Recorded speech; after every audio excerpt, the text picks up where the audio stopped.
In-game live prime time. Hour number one of our 2-hour extravaganza. Scott Wetzel, Dave Sharapan making his return back from the East Coast as he joins us here on a wild Wednesday indeed. Oh, a lot to get to tonight. We got about 150 betting systems in play, Dave. We got a new head coach with your LA Chargers. All of a sudden, you're a Chargers fan. I like that. We'll see where Michigan now goes. We'll see about the other openings. We got a whole lot to get to. Brady Cannon will join us, talk a little NFL. We got Cam Stewart, hour number two. We'll do just about everything with him. How are you, my friend? Looking spiffy there with the old San Diego Superchargers outfit. Very nice. I like that. Yeah, I had to break it out with the Harbaugh news. I said, what are we going to talk about today? I'm sure we'll lead with this. Want to make sure we keep everything on point. Your hair looks amazing. Did you get a haircut while I was gone? You're all cleaned up. You're ready to go. I mean, this is awesome. Yeah, I did. Okay. I told him just take out the gray, and he's like, "Oh, you want a crew cut, huh?" I was like, "No, just you know what? Leave a little gray, I guess. I don't want to go bald. Thank you very much." I can tell you this: I was going to try to come by and see everybody at the New Jersey studio. I was in New Jersey and Philadelphia. Just couldn't make it work because you didn't prep me. You always guide me and talk about these different things, and you've done this before, dropping off a kid at college. I was not ready. I'm going to be perfectly honest. I've been ready for a lot of things. I've taken bets for $500,000. Didn't even faze me. I've done a lot of different things. I've lived abroad. I've done a lot of things. But I was not ready for that wave of emotion of, okay, all your stuff's in the dorm. Let's walk to the car, hug you, kiss you, good luck, see you later. And then the wife looked at me like, what do we do now? I said, I guess we get in the car and go. I don't know. And then the drive back to Philadelphia that day, that's when I was going to swing by SportsGrid and see the boys and hang out. I wasn't going anywhere. She was driving. Yeah. The tears, the flood, the emotions, you're like, we just left our kid 3,000 miles away across the country. What are we doing? Question everything about everything we've ever done. And I was thinking, why did Wetzel tell me it was going to be like this? I mean, you just don't know, man. You don't know. I tell you, I laughed inside, because I know you were setting up plans, on TV here and talking with Coach, and you're going to go this game, and you're going to go down to Philadelphia, watch Villanova, and you're going to meet all these people. And you'll notice, I never once said, you know what, Dave, let's hook up, even though you were going to be here for a few days, because I knew. I just, I've done it. Like I said, you're so caught up. You got to go to the stores. You got to do this. You got to do that. You got to walk around campus. You got to meet people. I knew you were never, ever going to have the time for any of that stuff. And then the emotional toil of, okay, you know what? Leaving. And you're right. For me, up in Connecticut, Boston, you're here in New York, driving distance, still tough, but not quite like you, where you're going 3,000 miles away. So, yeah, it's I remember it. It's like kindergarten. That first day of kindergarten or the first day your son or daughter drives away in the car, first time driving, you're like, uh-oh, I really don't have control anymore. Those are like the three things. Kindergarten, drive away in the car, and then leave them at college. Very difficult, yeah. The two different things, though, about the kindergarten, you're going to pick them up after school. Right. With the car, they're not driving away somewhere, because then you're going to have to call the police and report a stolen car. There's a way to get it back. We dropped her off. I mean, we had to get her a winter coat. We landed. It was 12 degrees. It was like, we don't have this. We don't have that. You're right. Multiple trips to different stores to get knickknacks and containers and all this stuff for the room and all this. I just kept paying. Whatever my wife said, we need this. Okay. We need this. Okay. We need this. Okay. And then, we had dinner and it was done. That was it. We said goodbye. So I'll be back. I made it perfectly clear that I will be back to watch games, and we're a stone's throw away from MetLife Stadium, where she's at. She's in Rutherford, New Jersey. Okay. So there's a lot of things to do there, not far from the studio, both in New York and in New Jersey. So it'll be fun. But I got to be honest, I was in that crucible of sports, trying to pay attention. You forget about the rest of It's the hard. world when you're in Philadelphia and when you're in New York, because all you guys talk about back there is Philadelphia, New York, and New York. And like Jim Harbaugh is going to be the coach of the Chargers now. At least we're talking about that here tonight. There it is right there. This is big news. This is a big deal. Leading up to the AFC and NFC championship games, are you surprised by this move? Not, a little bit in that, listen, there were a lot of rumors, so it's not a complete surprise, obviously. But there was a part of me, kind of like with Belichick with the Patriots, I'm old school, I guess. There's a part of me that just says, he's going to go back there. He won the championship, and he's just going on this little victory tour, likes to be told how great he is, as old people do. But ultimately, he'll be back in Michigan. So from that standpoint, a little surprised, but I guess ultimately no, because you go on a second interview, that generally means you're really interested. They're obviously interested in you. So, it's a pretty, if you're going to leave Michigan, you got a quarterback, you got a division, you do have Pat Mahomes, but, other than that, what do you have? Denver's a mess. Raiders stink. So, it's L.A./San Diego. He's from that area, coached at Stanford, coached San Diego in college. So, it's a pretty good spot for him. If you're going to leave, at least you're not going in Siberia here. You're not going, no offense, but, he's not going to the Carolina Panthers, which have absolutely nothing. So at least he's going to a team that's got the nucleus of being a pretty good football team. He's going to look good in all the stuff, too. I mean, it's a different color blue, but he's going to look good in all that stuff. That picture, I hope we can somehow get it changed with his big eyes and that green that we use all the time when we talk about him, you guys just put on the screen. I hope we can get that changed to Charger colors because I want to see that a lot more often. There's his quarterback. He's got his quarterback. He's got the makings of all the pieces and as well as a defense. I don't know. There was talk of him coming to Vegas, and people in Vegas, I think, were hoping that he was going to entertain that. The AFC West just got really interesting, didn't it? Because now, the Chiefs are still playing, and they're going to be around. The Chargers got Harbaugh. Denver's got Peyton. Do they keep Russell Wilson? Who knows? And then the Raiders. Like, this is going to be interesting. I'm excited from that aspect of it that we got a little bit of noise out west. Do you get more people if the Chargers pick a number? They're probably roughly 25 to 1. Let's say they were 25 to 1 for next year. What do you think they would be now? Anything different? Same. No, you don't move it this early. You don't move it too much. Again, you get closer to the draft. Maybe they make a move. Maybe they do something. But right now, it's just like, okay, he's the coach. You may just take it down a notch, but I think you might move Denver up. You might move the Raiders up more so than the touch the Chargers number. Interesting. All right, take a break, come back. We'll check out the line. Some great betting systems tonight here on the Grid.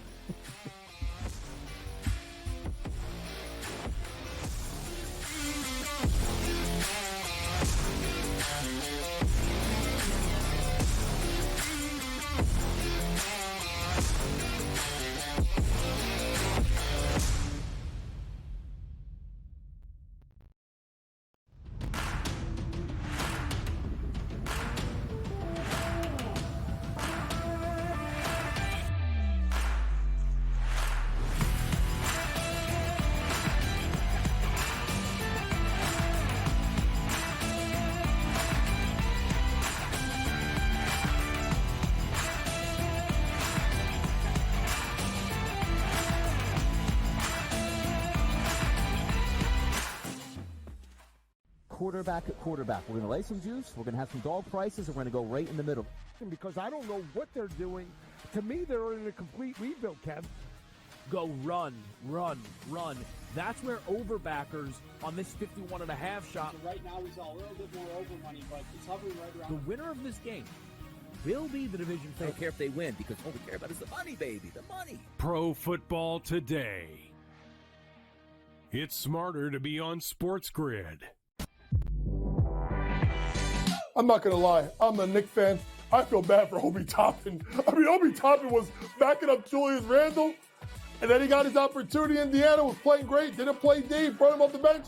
And now they got Pascal Siakam, and now he's going into a free agent year. So Obi may be looking for a new home, but I do like that fast break if it's Halliburton with Obi and Siakam. Betting above the rim, only on SportsGrid. They were best friends. Like Siakam's best friend on the team was Chris Boucher. Chris Boucher's best friend on the team was Pascal Siakam. They're not American, right? So there's different cliques in the NBA, and they were very, very tight. So Chris Boucher, I got rattled seeing Chris Boucher and thinking about the memories. But Raptors responded. Sports Rage Late Night, only on SportsGrid. One that's been to a sporting event, the atmosphere before a game, I think Game Time Decisions has that same exact atmosphere. This is our arena. This is what we do. There is going to be an energy to Game Time Decisions that you will feel night in and night out. The excitement you get when you lock your bets in, when you're figuring out what you want to do, we can zone in on the biggest games each night. I want this to be the place that people come to before the games start so they feel as ready as possible to lock in their cards. We are going to hit every single one of those markets that you need to know about. We're going to go through every single thing, and I've got a great team behind me that's going to help me get the job done. There is not going to be a better place, I promise you, than Game Time Decisions to get that new information, react to it, and be able to then bet accordingly. We will have everything at our disposal, and we will use that to our advantage. I'm Kevin Walsh. Tune into Game Time Decisions from 6 to 8 p.m. Eastern on SportsGrid.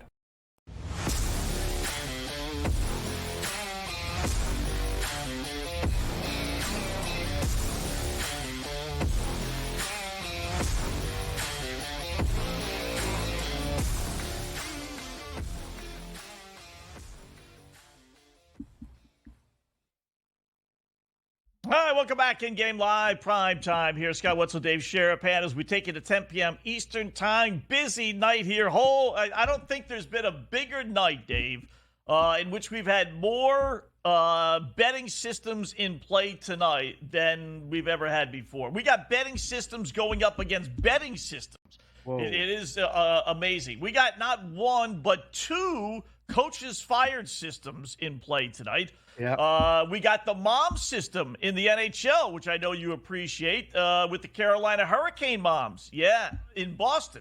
Now, Bruins are red hot, but, nothing trumps the mom system in the NHL.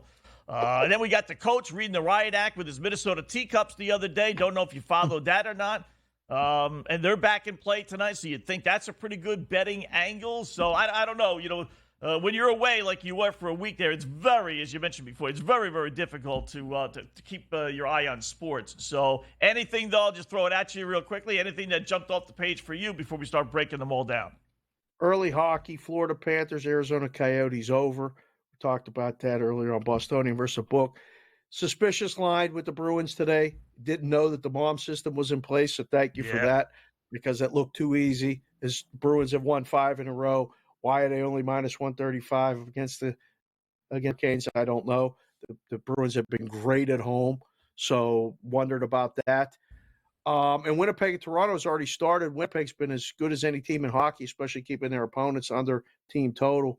Not the last game, but against Toronto tonight, figured that game to actually have more goals scored. It's 0-0 in the second period. So those are the hockey games. I mean, the NBA is still – I was in Philadelphia. I watched the game when Embiid scored 70 points. That was so much fun. I mean, the story to the NBA tonight is the Cavs and the Bucks. Right. The Bucks fired their coach. I landed after flying all day yesterday, Philadelphia to St. Louis to Vegas. I get off the plane, and I'm like, wait a second. We get home, get the other two situated, and go, the Bucks fired their coach and hired Doc Rivers? I said, I can't wait for Wetzel to give me the play tomorrow. I mean, it's just you laying the Bucks -7 against one of the hottest teams in the NBA, the Cleveland Cavaliers? And that's the thing. Do you bet winners bet win streaks? If so, you bet Cleveland that's won 8 in a row, or the coach's fired system. You got to go coach's fired system, especially this one. It works for different ways, Dave, but, one of the main ways it works is because the players hate the head coach and they're so relieved and happy he's gone that they respond. So clearly that must be the case, right? I mean, the team is 30-13, tied for the second best record in the NBA. The poor guy's been there for 3 months. He's got the team winning, and he gets fired. So those players must really hate Adrian Griffin. So, yeah, we're going with the Milwaukee Bucks tonight. They're just underway under 8-4 early on. So that was one of the coaches' fired systems. Another one we got in college basketball later on. I figured that might be, but I don't know. Like, we say it all the time about betting on teams getting points on a winning streak. It can't be that easy to just lay it against them. But, I mean, I wouldn't even move the futures on that news. Like, Doc hasn't won a championship since that Celtics team in 2008 and has coached some really good teams. And we got guys making jokes both on the socials and in our chat earlier today that, like, well, this is a way to make sure the Sixers get through to the next round finally. He couldn't do it when he was in Philly, but Doc will go to Milwaukee and the Sixers will beat him.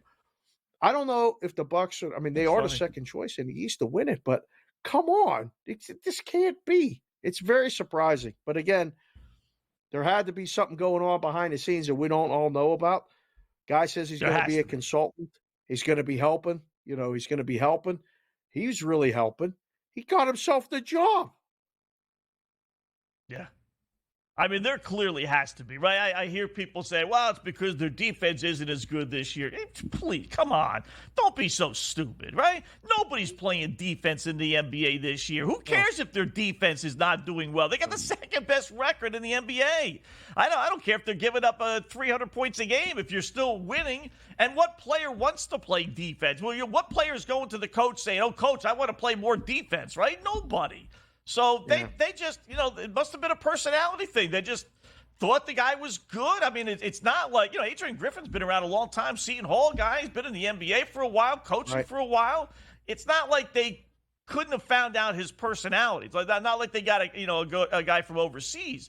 So they had to have known who he was and what he was like. And then all of a sudden, 43 games in, you decide you don't like him. And then the owner's going to, acquiesce to that and fire the poor guy? They fired. You know what? I didn't have a reason to root against Milwaukee, but I do now. That's not right. That's just not right. Well, I think a lot of people are going to do that, right? They win the NBA championship. They get eliminated in the first round the next year. Big upset. It happens in sports. You fire the coach. You bring in a new coach and say, all right, this team's yours. The guy goes 30-13 and you show him the door. I don't know what I have to do to keep a job as a coach of the Milwaukee Bucks. That's a pretty high standard to constantly have to meet. So there's obviously something going on. The other early game that I wanted to talk to you about was the Pistons and the Hornets. And, Cam will do the dumpster dive. He does it all the time with us. He looks at these games that have bad teams. My goodness, the Detroit Pistons are favored for the fourth time all season. -2.5 at close, -3. They're playing Charlotte. How in the world do you lay it or do you take it with either one of these teams? First thought might be, all right, this is going to be a terrible game. Bet the under. They're on a slightly under pace now. Or two bad teams and you bet the over. I don't know, but this one will have me intrigued only because we're in the business that we're in. There's no one watching this game at all. Nobody. Right. Unless they got a wager on it. That's the beauty of it. Yeah. Nobody's watching this game. Yeah. I mean, you look at it two ways, right? The most obvious one obviously is, who's laying American money on the Pistons? Laying odds, right? But then you say, well, who's taking Charlotte on the road getting less than 5 points, less than 10 points? You're getting 3 points, maybe even 2.5, right? I mean, it really is just pick your poison. Classic pick your poison game. Someone's got to win.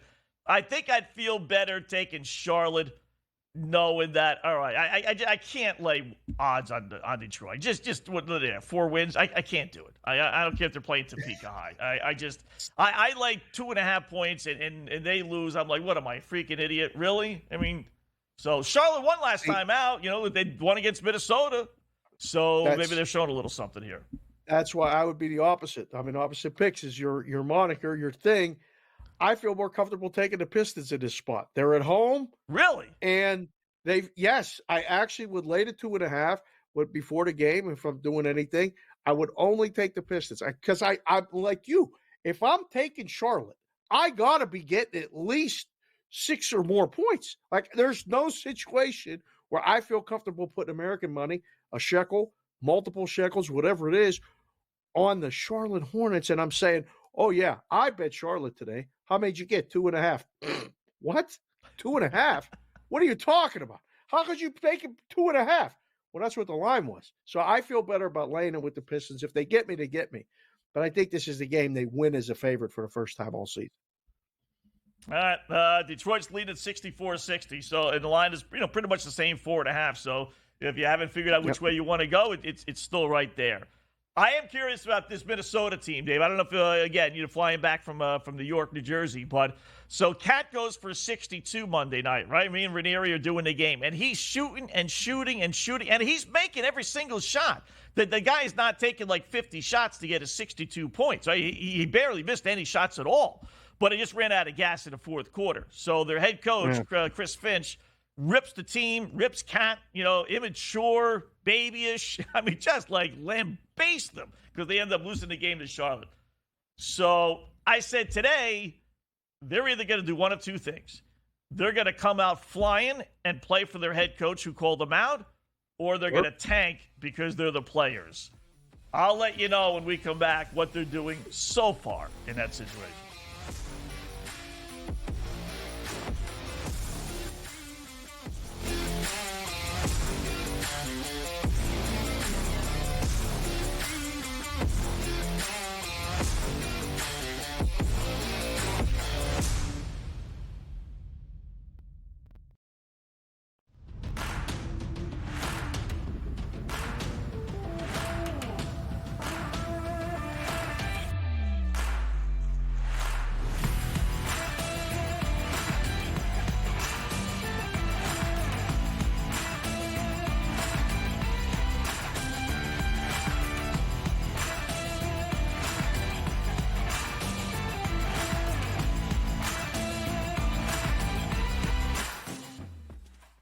Quarterback at quarterback. We're going to lay some juice. We're going to have some dog prices, and we're going to go right in the middle. Because I don't know what they're doing. To me, they're in a complete rebuild, Kev. Go run, run, run. That's where overbackers on this 51.5 shot. So right now, he's a little bit more over money, but it's hovering right around. The winner of this game will be the division I favorite. don't care if they win because all we care about is the money, baby. The money. Pro Football Today. It's smarter to be on SportsGrid. I'm not going to lie. I'm a Knicks fan. I feel bad for Obi Toppin. I mean, Obi Toppin was backing up Julius Randle, and then he got his opportunity. Indiana was playing great. Didn't play deep. Brought him off the bench. And now they got Pascal Siakam, and now he's going into a free agent year. So Obi may be looking for a new home. But I do like that fast break if it's Halliburton with Obi and Siakam. Betting above the rim. Only on SportsGrid. They were best friends. Like Siakam's best friend on the team was Chris Boucher. Chris Boucher's best friend on the team was Pascal Siakam. They're not American, right? So there's different cliques in the NBA, and they were very, very tight. So Chris Boucher, I got rattled seeing Chris Boucher and thinking about the memories. But Raptors responded. Sports Rage Late Night. Only on SportsGrid. One that's been to a sporting event. The atmosphere before a game, I think Game Time Decisions has that same exact atmosphere. This is our arena. This is what we do. There is going to be an energy to Game Time Decisions that you will feel night in and night out. The excitement you get when you lock your bets in, when you're figuring out what you want to do, we can zone in on the biggest games each night. I want this to be the place that people come to before the games start so they feel as ready as possible to lock in their cards. We are going to hit every single one of those markets that you need to know about. We're going to go through every single thing, and I've got a great team behind me that's going to help me get the job done. There is not going to be a better place, I promise you, than Game Time Decisions to get that new information, react to it, and be able to then bet accordingly. We will have everything at our disposal, and we will use that to our advantage. I'm Kevin Walsh. Tune into Game Time Decisions from 6 to 8 p.m. Eastern on SportsGrid.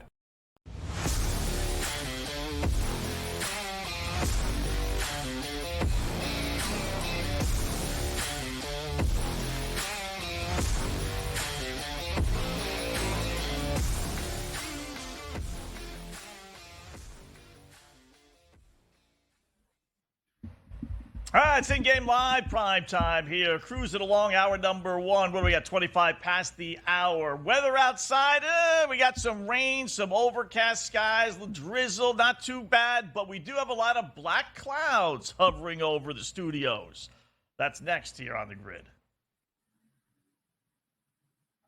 Black Cloud time.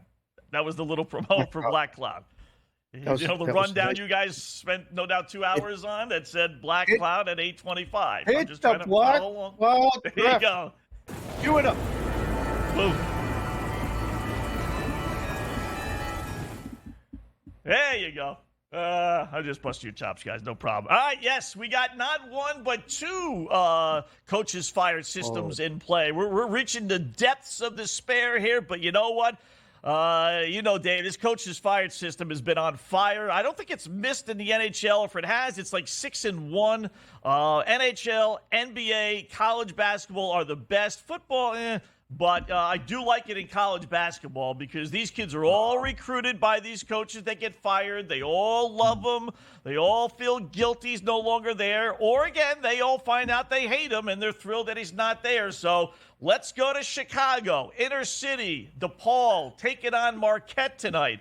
DePaul absolutely, positively blows. They are atrocious. Marquette, who knows? They could be winning the national championship when everything is said and done. We're getting 17.5. I suggest by the hook, but we're getting 17.5 with DePaul tonight. First game after they fired their head coach. We got to do it. Give me the Blue Demons plus the 17.5 points.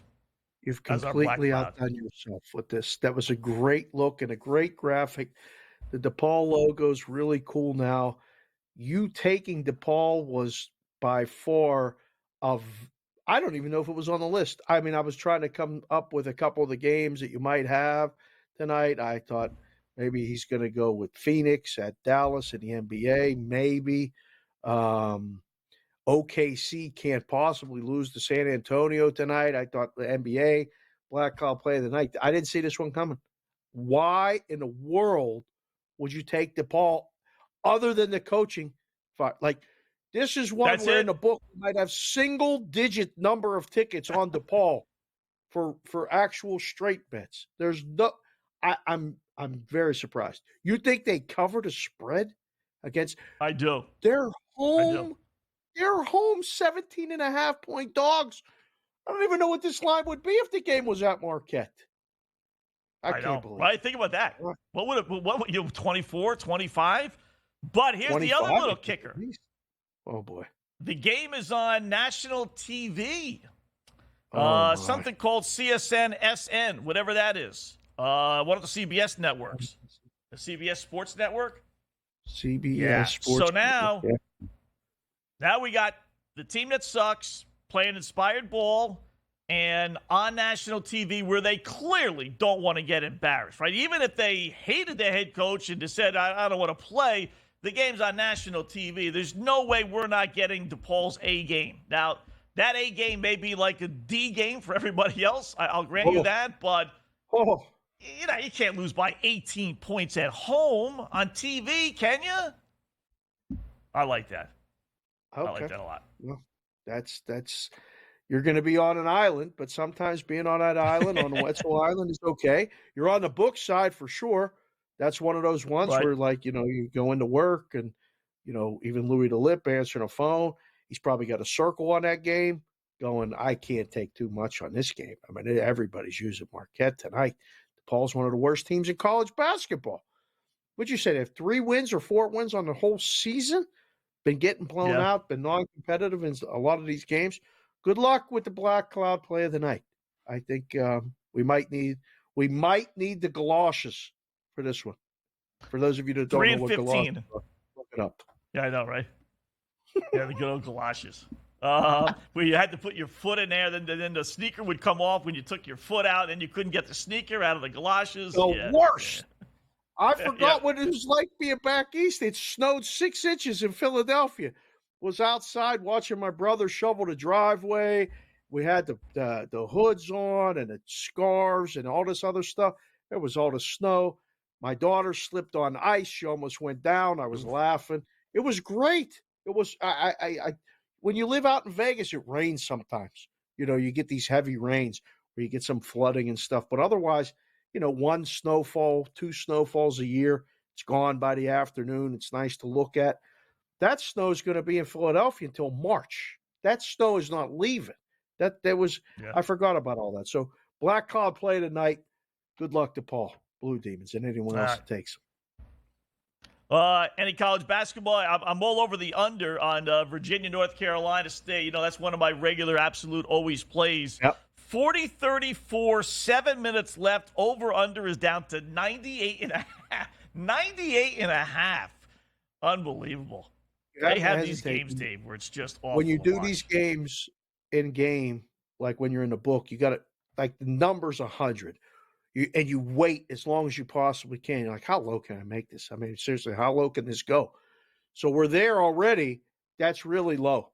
I'm watching Auburn, Alabama. Again, a ranked team, Auburn, on the road at Alabama. Alabama early number was 1.5, 2, close 3.5, 4. All the money, all the move was on Alabama. Let's see, I got 30-26 with 3:45 left. Alabama's up.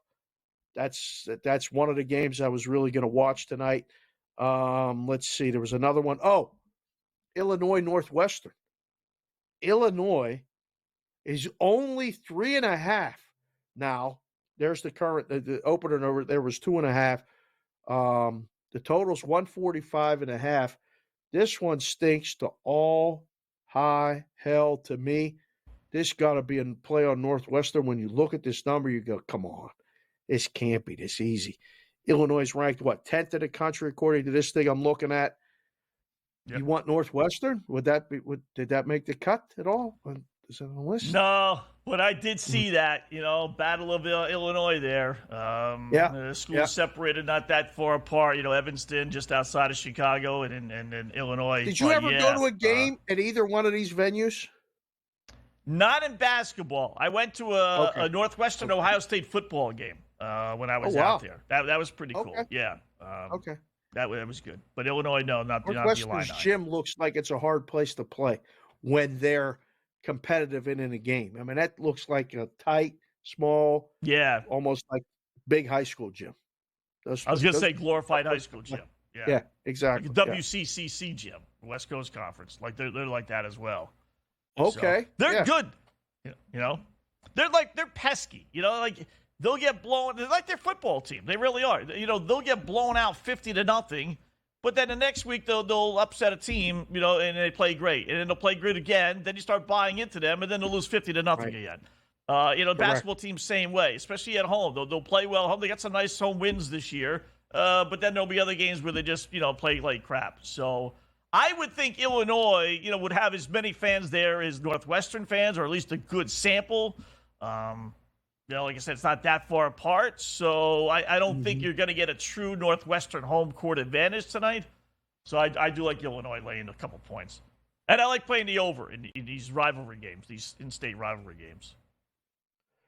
Quick update. I can't stop watching this. 79-76, the Pistons lead the Hornets 4 minutes ago in the third quarter. Good friend of us both, Dubsy, sent me a text that said, you should be on the Hornets, Bubba. With his Australian accent in a text. He said, you should be on the Hornets, Bubba. I don't even know what that means, Dubsy, but if you're watching the show, thank you. Wetzel says hello, as do the boys in the back.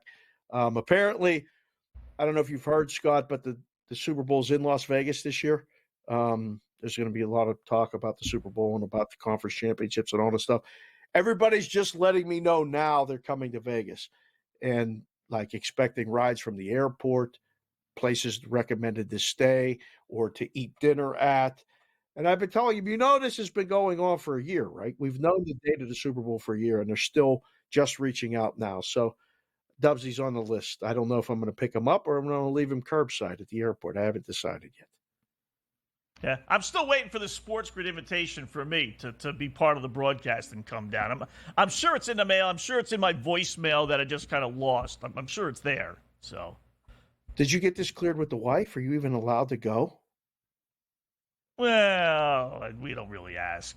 That's one of those I'll call her from the airport. Oh, did I tell you? Did I forgot to tell you? I'm going to Vegas. Sorry, I got to hop on a flight here in 5 minutes. See you in a couple days. Yeah. Enjoy the game. It's not going to work. No, that's not going to work. No. Speaking of the Super Bowl, Detroit Lions, are they going to get there for the first time? Dominic Raiola on Coast to Coast today with Carver and I'm not sure if Farrell was on there, but talking about the Detroit Lions. This team is built to stay in games and is built to win games that they're in. So I would say the key to this one is hanging around and being in the game and having positive possessions and possessions that end with punts. You turn the ball over to San Francisco, and that's where Green Bay got in trouble. But you got to hold on the ball. You got to end it with a kick, either a punt or a field goal or an extra point. So you got to end every drive like that. And this defense definitely has the mettle to be in games. But big guy, huh? Still looks like he'd still play, right? Yeah, absolutely. Yeah. I mean, we're going to find out. This has been a hell of a ride for the Lions. I'm all on board with it. If the Lions make it to Vegas, they're taking over the city. The whole state is coming. Yeah. Good luck. That would be something. That really would be something. All right, more coming up.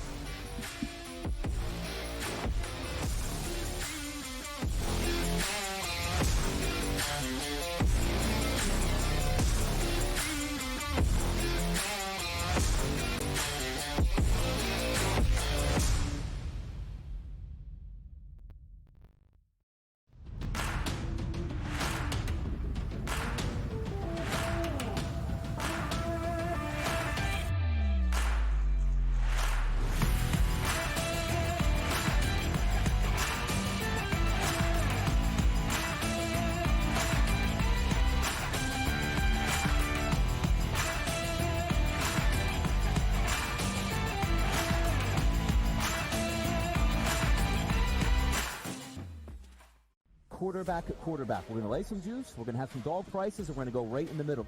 Because I don't know what they're doing. To me, they're in a complete rebuild, Kev. Go run.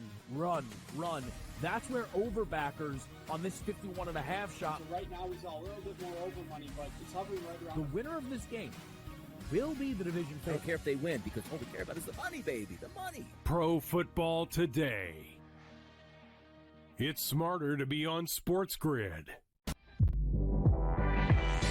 I'm not going to lie. I'm a Knicks fan. I feel bad for Obi Toppin. I mean, Obi Toppin was backing up Julius Randle, and then he got his opportunity. Indiana was playing great. Didn't play deep. Brought him off the bench. And now they got Pascal Siakam, and now he's going into a free agent year. So Obi may be looking for a new home. But I do like that fast break if it's Halliburton with Obi and Siakam. Betting above the rim. Only on SportsGrid. They were best friends. Like Siakam's best friend on the team was Chris Boucher. Chris Boucher's best friend on the team was Pascal Siakam. They're not American, right? So there's different cliques in the NBA. And they were very, very tight. So Chris Boucher, I got rattled seeing Chris Boucher and thinking about the memories, but Raptors responded. Sports Rage Late Night. Only on SportsGrid. One that's been to a sporting event. The atmosphere before a game, I think Game Time Decisions has that same exact atmosphere. This is our arena. This is what we do. There is going to be an energy to Game Time Decisions that you will feel night in and night out. The excitement you get when you lock your bets in, when you're figuring out what you want to do, we can zone in on the biggest games each night. I want this to be the place that people come to before the games start so they feel as ready as possible to lock in their cards. We are going to hit every single one of those markets that you need to know about. We're going to go through every single thing, and I've got a great team behind me that's going to help me get the job done. There is not going to be a better place, I promise you, than Game Time Decisions to get that new information, react to it, and be able to then bet accordingly. We will have everything at our disposal, and we will use that to our advantage. I'm Kevin Walsh. Tune into Game Time Decisions from 6 to 8 p.m. Eastern on SportsGrid.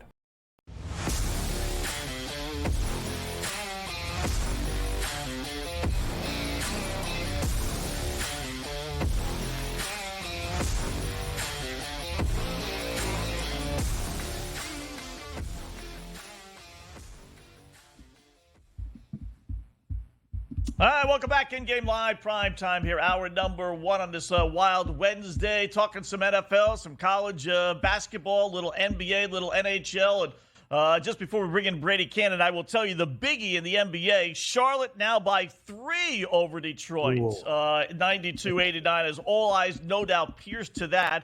And our coaches fired system with the Milwaukee Bucks. So far, so good. Although it's early on. Milwaukee leading by 7, 37-30. Although the line's only 8.5. They're not moving it up. Our hockey mom system looking good as Carolina leads Boston 1-0 midway through the second. So explain that, people. Explain that for the people. Like the hockey mom system, that just doesn't sound like that. You should. Yeah, I know it sounds goofy, right? Yeah. What they the do, moms are on the yeah, the moms go on the road trip. They pick one game. Each team, Brian Blessing, God bless the rest of his soul, was the first to tell me this many moons ago. They pick at least one game a year in which all the moms go. And it's always a road game for some reason. You think it'd be a home game, but it's always a road game. They get a whole road trip. They get 2 or 3 cities. They get a whole road trip. They get a whole road trip. The moms get one and the dads get one. So this is the mom's road trip. Yes.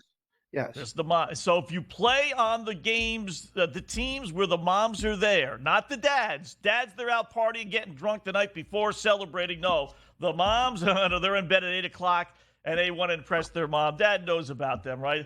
So you play on them, and you win. Like Ottawa beat Philadelphia last weekend in a mom's game. Yep. Now Carolina's leading it. Over the years, right, Dave? The best hockey system that's, kind of goofy that you'll ever come up with. Big 2-1 underdogs winning on the road because their moms are in the crowd. So that's we'll leave it at that. Get Brady in here, please. He's a busy man. We got to get Brady in here to talk about. He's got big things. He's got. I'm going to start having my mom look over my shoulder when I make bets. I got to have my mom by my side. Maybe I'll perform better. That's there you go. Hey, mom, come on over. We're putting the bets in. Give me a little love here. What's going on, Brady? How you doing, bud? I'm good, guys. How are you? We'll start before we get to the Super Bowl. So just give me your thoughts. With the big news out of the NFL with Harbaugh going to the Chargers. I think it's great. He actually coached at my alma mater, University of San Diego, and he was undefeated there. Josh Johnson, the career backup quarterback in the NFL, was his quarterback there. And then, of course, I also grew up in Northern California, went to school in Southern California, but I grew up a 49er fan, and I loved Harbaugh. Turned around the franchise immediately, really coached up Alex Smith, did wonders with Colin Kaepernick. And let's not forget what he did at Stanford. When he came to that team, they were 1-11. And 4 years later, he had Andrew Luck and Christian McCaffrey as potential Heisman Trophy winners. This guy has really turned a program around everywhere he's been. So I think the Chargers have to be uber excited about this guy. I love the AFC West. Now you have Harbaugh, Andy Reid, Sean Payton, and Antonio Pierce for the Las Vegas Raiders. I really like those 4 coaches in that league. The one thing that I have to worry about a little bit with the Chargers is, of course, Tom Telesco, their general manager. He comes to Las Vegas. He's now going to be in the Raiders organization as their GM. This guy, gets a little bit of a bad rap, I think, for some of the players he drafts, because not all of them turned out to be all pros. They were all big names coming in. You guys, after every draft, it seems like the last handful of years, it's like, wow, the Chargers killed it again. Joey Bosa, James, I'm trying to recall his name right now, Asante Samuel, Derwin James, Keenan Allen. Yep. So, but a lot of guys haven't panned out, and I don't think Telesco is really to blame for that. I think he's been great at drafting players. I think it's more so been the coaching, Anthony Lynn, Brandon Staley, that hasn't allowed these guys to develop so much. So Harbaugh will now probably have a hand in selecting that new GM, and that'll be important because I think in the past, Telesco did a really good job drafting players.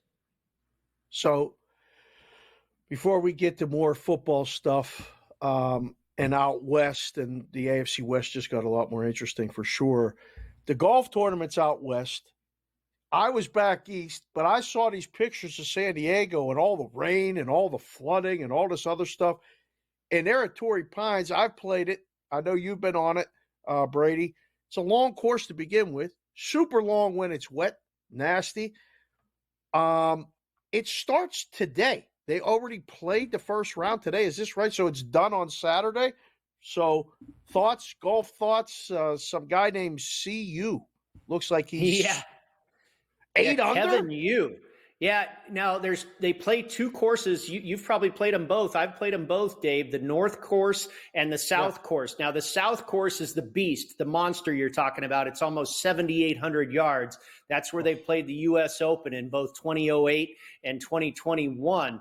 And the South course is much more difficult than the North. In fact, today it was 2.26 shots harder than the North course, 2.25 shots harder than the North course. And Kevin Yu started on the North. So if you look at that leaderboard, a lot of these guys that went low started on the North course. But thankfully, one of my guys that I played pre-tournament at 50-1, Nikolai Højgaard, he shot 5 under today on the South course.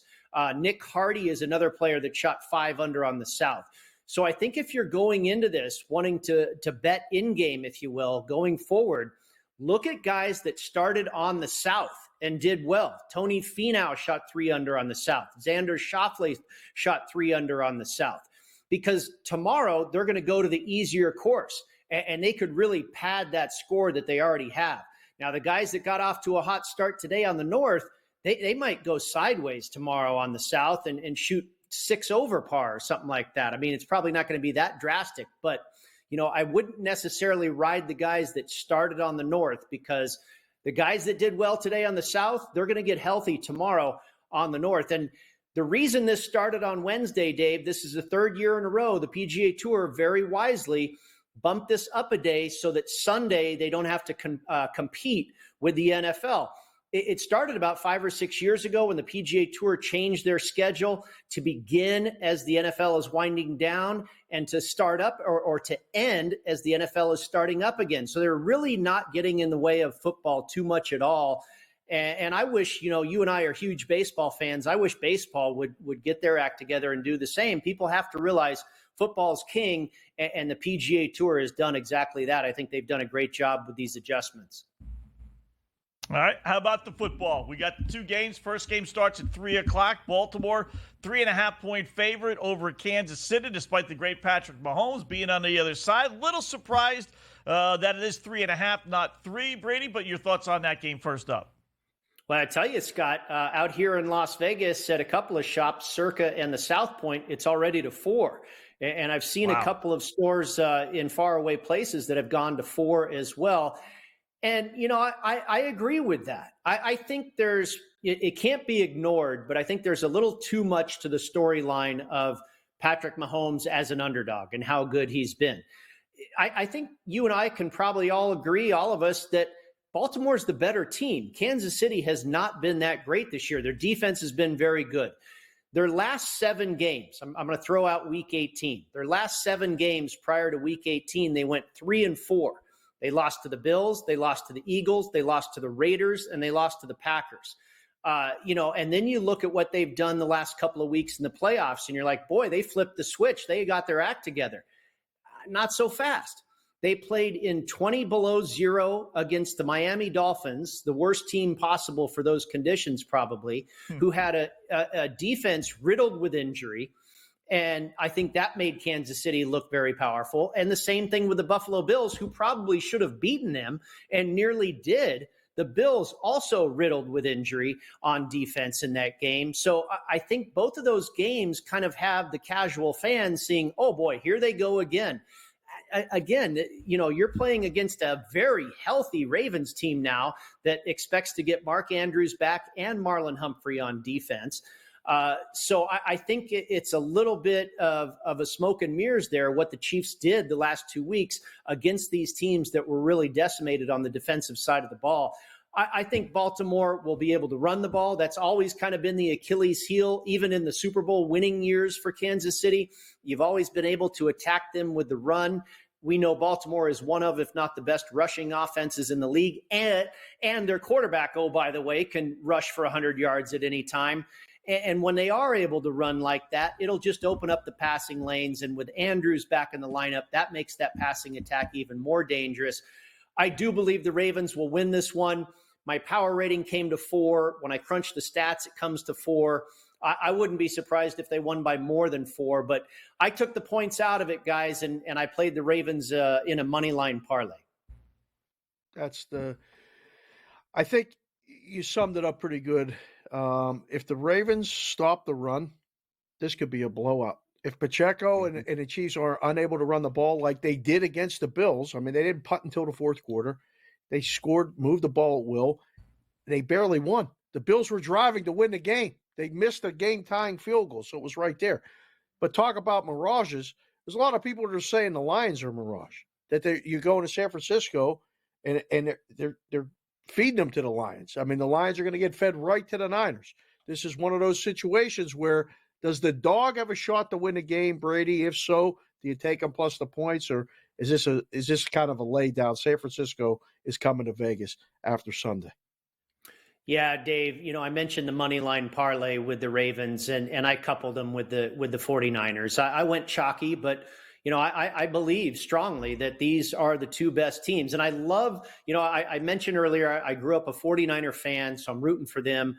But I wish the season didn't end for either of these teams. The Dan Campbell story and the Detroit story, the city, it's awesome. And it's so hard not to root for this guy. He might not make the best decisions all the time, but how can you not love how aggressive he is? It's exciting football to watch. Their offense, I think, will have some success. The Niners' defense has really been a different unit since Taloa Hufanga went out with a season-ending injury. They are a little bit susceptible against the run, and Detroit has a very good rushing attack. Obviously, they have a very good passing attack. The one thing about their passing attack, though, guys, a lot of the work that they do is down the middle, down the seam between the hash marks. And, that goes right into the wheelhouse of Dre Greenlaw and Fred Warner. So that could be tough sledding for the Detroit Lions. And I expect them to, obviously, if I know it, they know it. And Ben Johnson is a great coordinator. I imagine he'll get creative and avoid those two linebackers. But if Detroit's defense can't hold San Francisco, which I don't think they'll be able to, the Niners shouldn't have a whole lot of trouble winning this game. Deebo Samuel is a big deal, but actually it's more about Trent Williams. When Trent Williams and Deebo Samuel have been out, that's when the 49ers really struggle. They'll have Williams for this game for sure. If Deebo does get in the game, which I think he will play, he's not going to be 100%, but you still have to cover for him and take another defender on him. And I think that causes problems, probably elevates everybody else on that offense, using him as a decoy, what have you. I played the money line, Dave. I wouldn't be surprised if San Francisco hammered them. I wouldn't be surprised if the Lions kept it within 5 or 6 points, but I'm just going to keep it simple and play the Niners to win the game. Brady, great job as always, my friend. Let's get some winners this weekend, and good luck with your golf picks. Sounds good, guys. Thank you.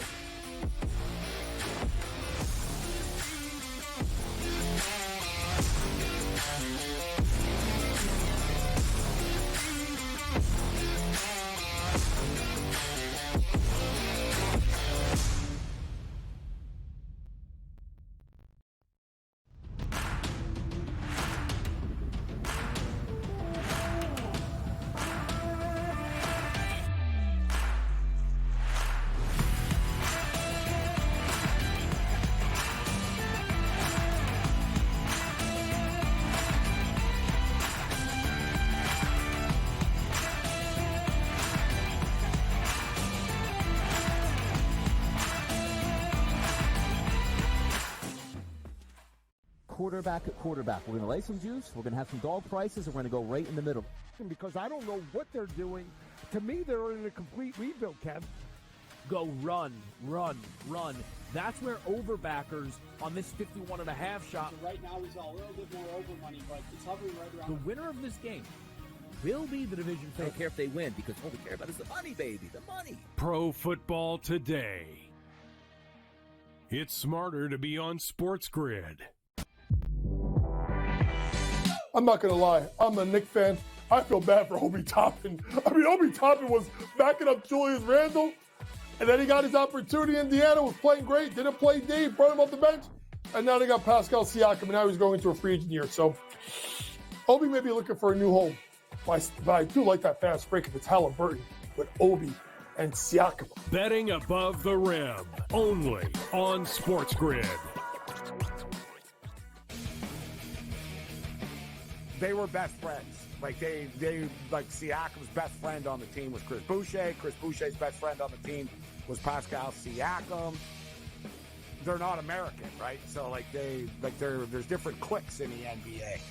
And they were very, very tight. So Chris Boucher, I got rattled seeing Chris Boucher and thinking about the memories, but Raptors responded. Sports Rage Late Night, only on SportsGrid. One that's been to a sporting event, the atmosphere before a game, I think Game Time Decisions has that same exact atmosphere. This is our arena. This is what we do. There is going to be an energy to Game Time Decisions that you will feel night in and night out. The excitement you get when you lock your bets and when you're figuring out what you want to do, we can zone in on the biggest games each night. I want this to be the place that people come to before the games start so they feel as ready as possible to lock in their cards. We are going to hit every single one of those markets that you need to know about. We're going to go through every single thing, and I've got a great team behind me that's going to help me get the job done. There is not going to be a better place, I promise you, than Game Time Decisions to get that new information, react to it, and be able to then bet accordingly. We will have everything at our disposal, and we will use that to our advantage. I'm Kevin Walsh. Tune into Game Time Decisions from 6 to 8 p.m. Eastern on SportsGrid.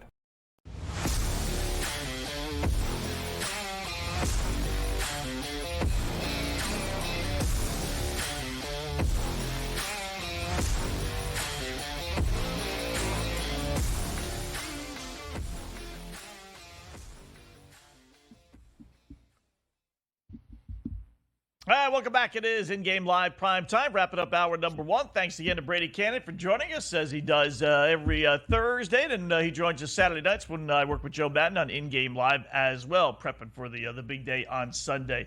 Tell you, a lot of props this weekend, Dave, right? And we can break it all down.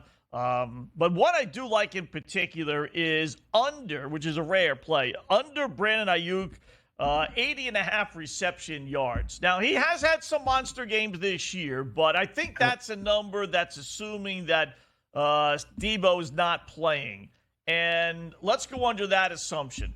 Just because Debo's not playing doesn't mean that he's capable of going for 80-plus yards. All the attention now for the defensive backs are going to be on him. Or Debo does play, and then he doesn't get 81 yards because he's only going to get 4 or 5 receptions. So I kind of like that from a strategic standpoint. What do you think? A little nervous after watching Detroit's secondary sucks against Tampa.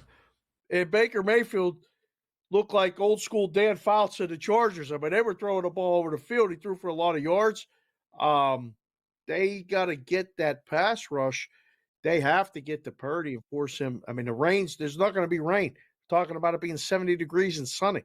The rain is what slowed down Purdy in the passing and made him inaccurate. I don't think Detroit's pass defense is. So I would be a little hesitant on if Ayuk is healthy, he's going to be, open. He's prone to a big play here and there. I don't know. I would be hesitant on that one, at least initially. It is only Wednesday. There'll be a lot of talk between now and then. I think Debo playing is a bigger deal than a lot of people are making. They're like, oh, it's no big deal. They've won without him. They're not the same without him, right? Yeah, definitely a big deal. I mean, even if he can get out there as a decoy, I always said that about these NBA players that take off. Just stand out there and be a decoy. Let him be a decoy. Get a quarter's worth of value out of him.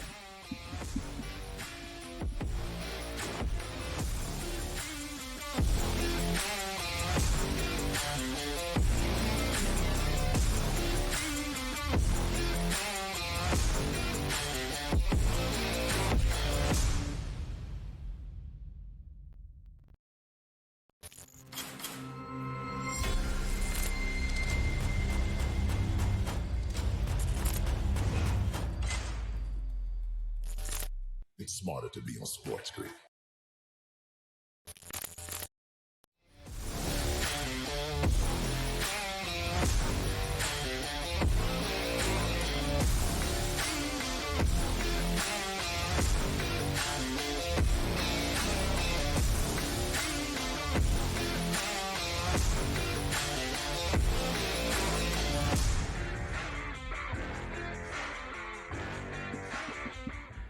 All right, welcome in Game Live, Prime Time. Hour number 2 of our 2-hour extravaganza. Scott Wetzel, Dave Sharapan back as we watch Bet on the World of Sports. We got Black Cloud coming up this hour. We got our same game parlay, actually, coming up this hour. We had the Black Cloud out last hour with the Paul. Right, so we got same game parlay coming up.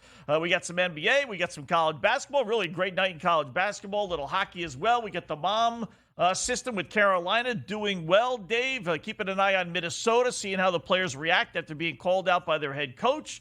We got a couple of coaches fired systems with DePaul against Marquette, and we got the Bucks against the Cadavers. So busy night. What's on your plate tonight for the new viewers and listeners?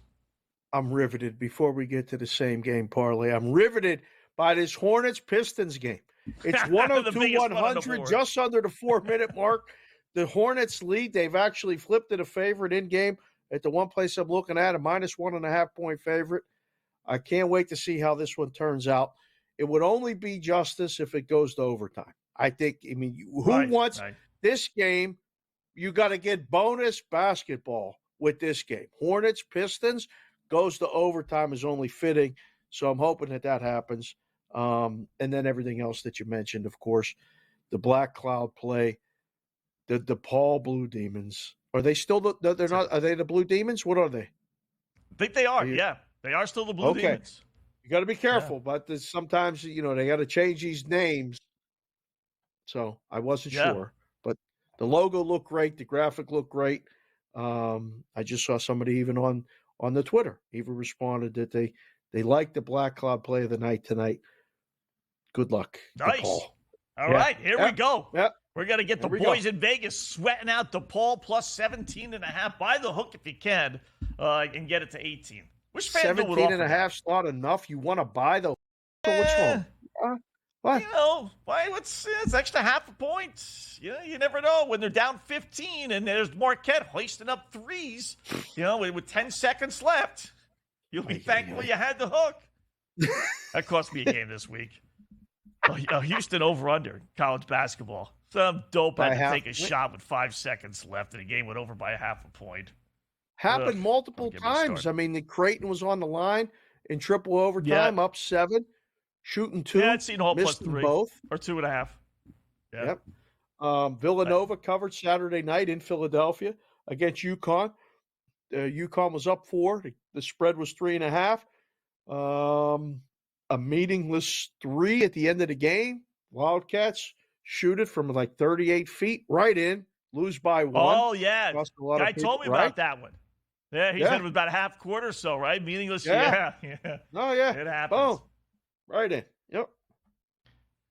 I've always said, and I've been saying this for years and years, someone's got to put together, Dave. It's a lot of work. It is. But I'm telling you, people would love this because put together game-ending, final minutes of all games that end, within a point or two of the point spread or over-under, just to see how your bet won or lost. Like the UConn game. UConn wins by 1. They're laying 3.5, I think it was, right? So how did I lose that bet, And then show the final 1 minute. And then you go to the next game, Kind of like the 4-letter network does when Van Pelt does his little thing with what's his face? Yeah, right? Yeah. Kind of like that, but make it even better. Not just bad beats, but just, here's how you lost this bet. I think people would love that. I prefer spinning it. I want to take them and say, this is how you won your bet. I want to, you have Villanova. Positive. In that situation. This is how you won your bet. So when all the experts that come on and tell you, I had Villanova plus 4, I had it all the way. No, you didn't. You had it on the last shot, okay? That's how you won. That would be a tremendous segment. That would be a lot of work. I don't want to give the boys more work, but, if somebody's watching this and wants, somebody to do it, we got a lot of, very able-bodied and smart guys working behind the scenes. A little 30-second to 1-minute montage of good wins. Forget about calling them bad beats. Call them something positive and show you this is how you won this. This is how you won that. One of those like back off dribbles. You're going to dribble it out. No, the guy's going to throw it up. They're losing by 7. Boom, 3's good. I was catching 5.5. I want to buy that kid's jersey. Those are fun. Yeah, that's the stuff you should do. I know the answer to this question. Well, let's get the same game parlay now. But I want to ask you about, I don't know if you saw the end of the Portland Jailblazers OKC game the other night, in which they're supposedly, protesting the game. I want to see what the boys in Vegas would do if they actually won. I'm pretty sure I know, but we'll get to that in a second. First up, little SGP time, little same game parlay time.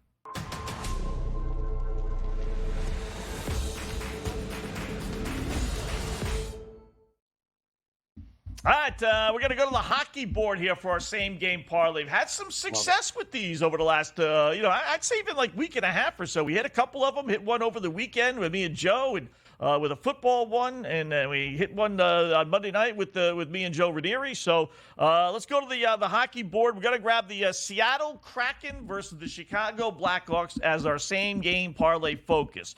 We have 5 pieces, and really, we really only have 2, to tell you the truth. But here we go. We're going to take Seattle. You got to go with Seattle over the Chicago Blackhawks, right? Hawks stink without they stunk with Connor Bedard. They certainly stink without him.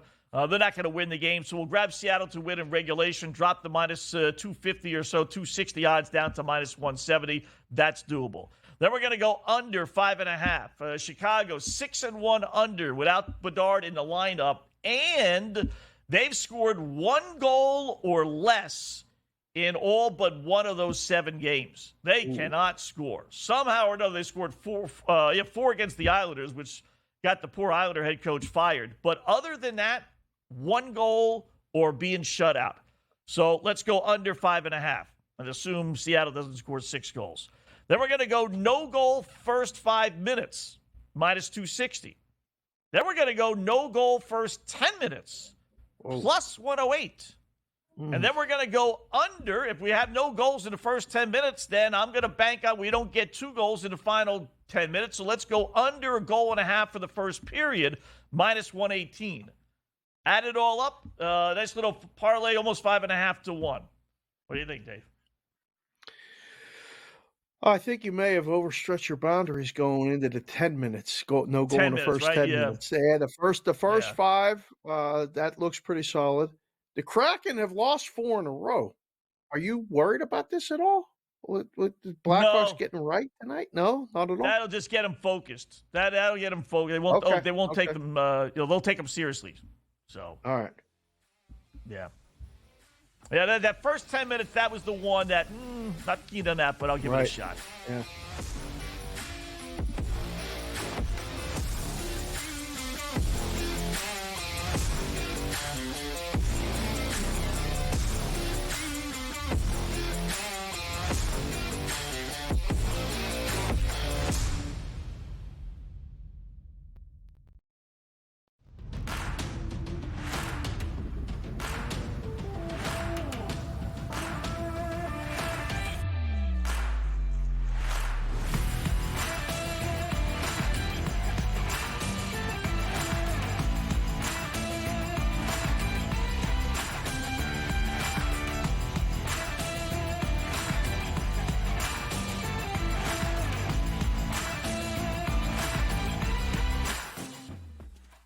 Quarterback at quarterback. We're going to lay some juice. We're going to have some dog prices, and we're going to go right in the middle.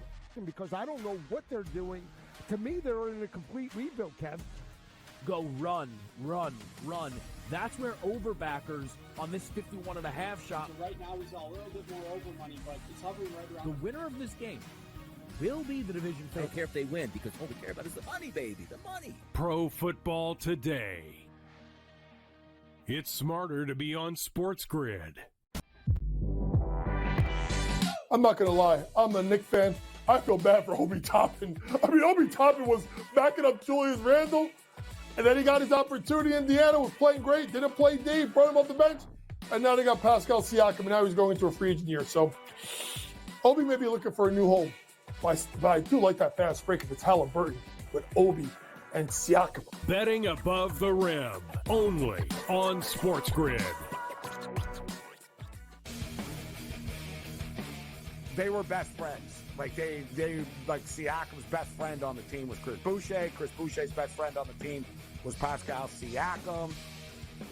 They're not American, right? So there's different cliques in the NBA, and they were very, very tight. So Chris Boucher, I got rattled seeing Chris Boucher and thinking about the memories. But Raptors responded. Sports Rage Late Night, only on SportsGrid. One that's been to a sporting event, the atmosphere before a game, I think Game Time Decisions has that same exact atmosphere. This is our arena. This is what we do. There is going to be an energy to Game Time Decisions that you will feel night in and night out. The excitement you get when you lock your bets in, when you're figuring out what you want to do, we can zone in on the biggest games each night. I want this to be the place that people come to before the games start so they feel as ready as possible to lock in their cards. We are going to hit every single one of those markets that you need to know about. We're going to go through every single thing, and I've got a great team behind me that's going to help me get the job done. There is not going to be a better place, I promise you, than Game Time Decisions to get that new information, react to it, and be able to then bet accordingly. We will have everything at our disposal, and we will use that to our advantage. I'm Kevin Walsh. Tune into Game Time Decisions from 6 to 8 p.m. Eastern on SportsGrid.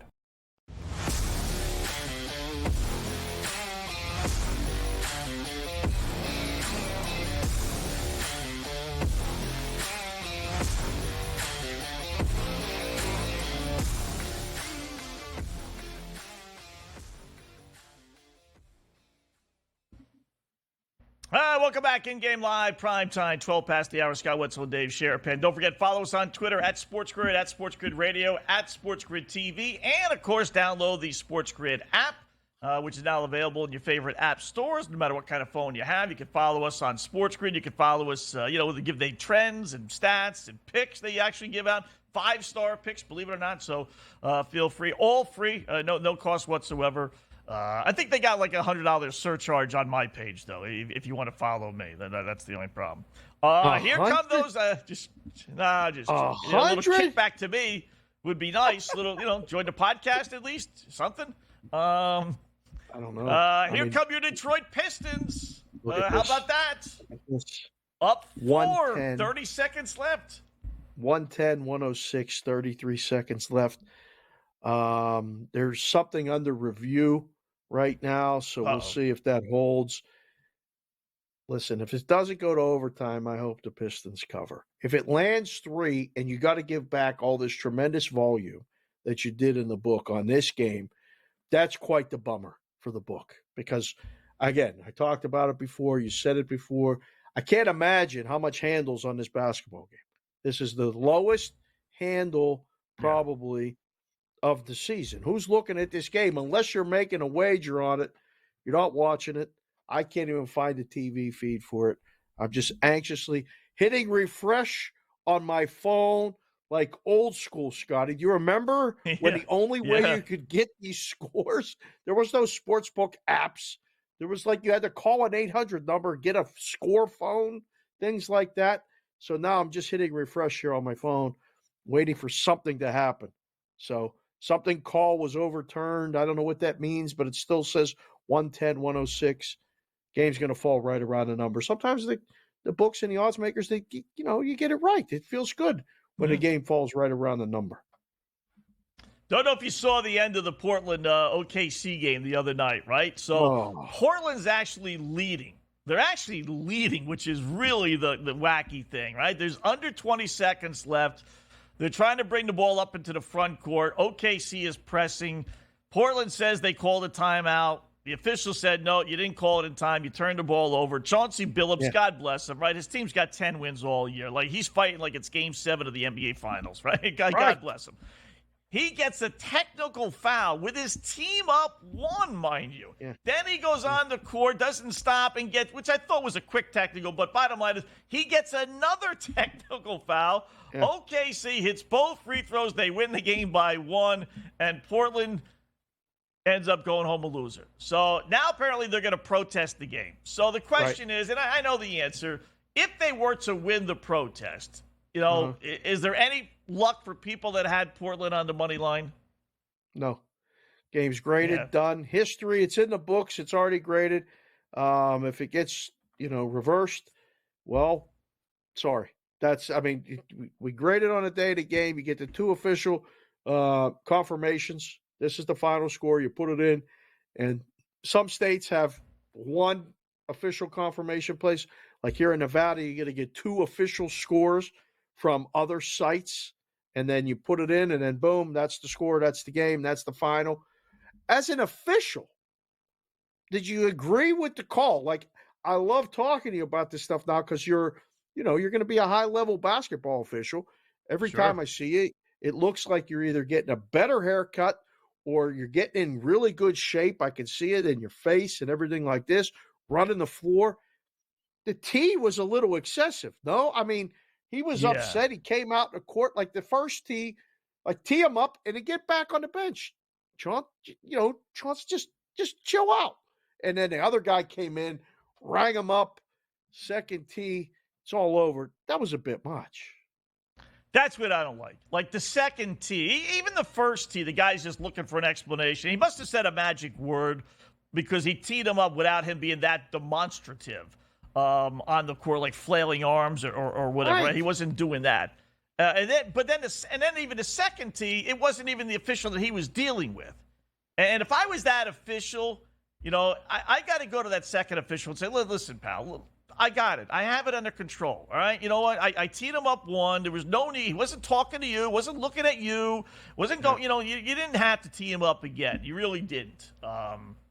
Because you end up, going from 1 point up to 1 point down. So, I didn't see the whole play. I just saw, the ensuing melee, if you will, of all the chaos we call timeout or not. So I don't know if, in fact, he called timeout in time. There is a certain amount where you can't call timeout. So I don't know if they got it right or not, but there's not many times you get a double technical. I still think the basketball officiating is the hardest job of all the officials. It's just so hard. There's so many things and moving parts, and you got to be doing this at the same time. The whistle's in the mouth. You got to, all these little signals and all these other things, the substitutions. Did you get over the midcourt line in time? Is the guy standing in the key too long? Everybody's looking at something, but man, there's just so much going on. And you get down to the end of the game, you tee up a guy, you decide the game. Portland, obviously, they're just playing out the string, but you can't take away the game like that, Scott. I would have been my beef if you were the official. I'd have been like, hey, man, like 1 tee was enough. I just wanted to know what you saw because it sure looked like we called the timeout, but it is what it is. Pistons are up 111-106, 28 seconds left. Here we go. Detroit basketball. Winning is a favorite. This is going to be another timeout. Boy, the end of these games, Scott, if you want to change the sport 1 game at a time and you're official, your journey as an official, can you speed up the basketball end of the game, Scott?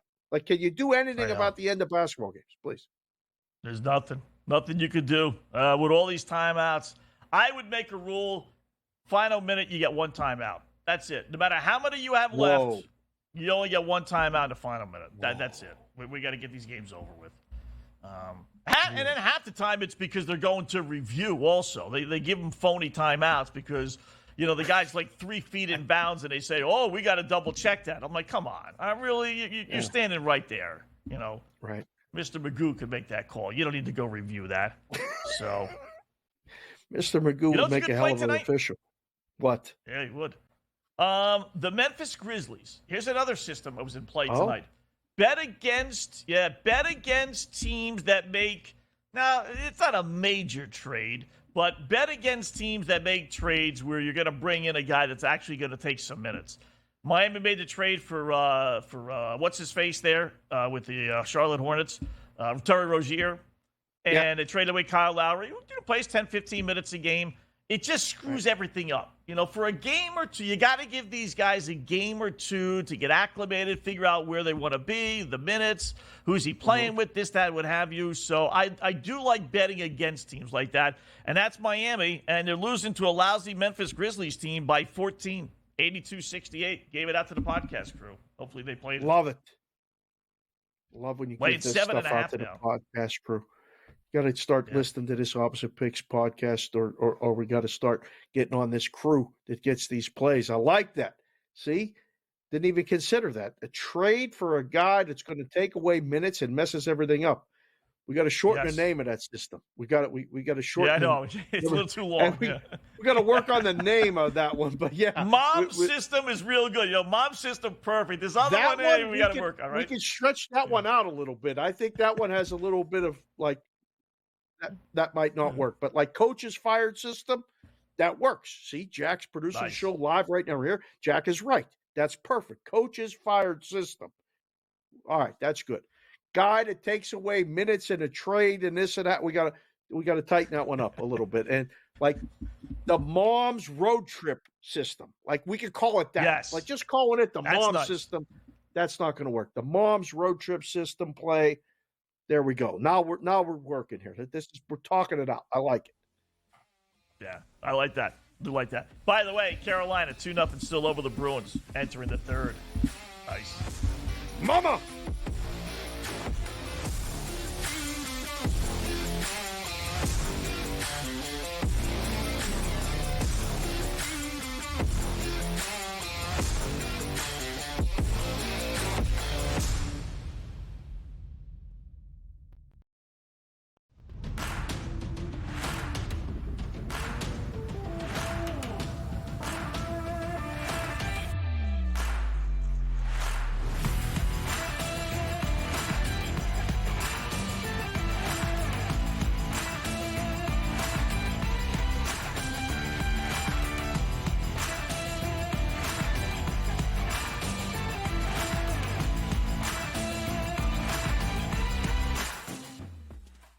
Quarterback at quarterback. We're going to lay some juice. We're going to have some dog prices, and we're going to go right in the middle. Because I don't know what they're doing. To me, they're in a complete rebuild, Kev. Go run, run, run. That's where overbackers on this 51.5 shot. Right now, he's a little bit more over money, but it's hovering right around. The winner of this game will be the division favorite. I don't care if they win, because all we care about is the money, baby, the money. Pro Football Today. It's smarter to be on SportsGrid. I'm not going to lie. I'm a Knicks fan. I feel bad for Obi Toppin. I mean, Obi Toppin was backing up Julius Randle, and then he got his opportunity. Indiana was playing great, didn't play deep, brought him off the bench, and now they got Pascal Siakam, and now he's going into a free agent year. So Obi may be looking for a new home, but I do like that fast break if it's Halliburton with Obi and Siakam. Betting above the rim, only on SportsGrid. They were best friends. Like Siakam's best friend on the team was Chris Boucher. Chris Boucher's best friend on the team was Pascal Siakam. They're not American, right? So there's different cliques in the NBA, and they were very, very tight. So Chris Boucher, I got rattled seeing Chris Boucher and thinking about the memories. But Raptors responded. Sports Rage Late Night, only on SportsGrid. One that's been to a sporting event. The atmosphere before a game, I think Game Time Decisions has that same exact atmosphere. This is our arena. This is what we do. There is going to be an energy to Game Time Decisions that you will feel night in and night out. The excitement you get when you lock your bets in, when you're figuring out what you want to do, we can zone in on the biggest games each night. I want this to be the place that people come to before the games start so they feel as ready as possible to lock in their cards. We are going to hit every single one of those markets that you need to know about. We're going to go through every single thing, and I've got a great team behind me that's going to help me get the job done. There is not going to be a better place, I promise you, than Game Time Decisions to get that new information, react to it, and be able to then bet accordingly. We will have everything at our disposal, and we will use that to our advantage. I'm Kevin Walsh. Tune into Game Time Decisions from 6 to 8 p.m. Eastern on SportsGrid.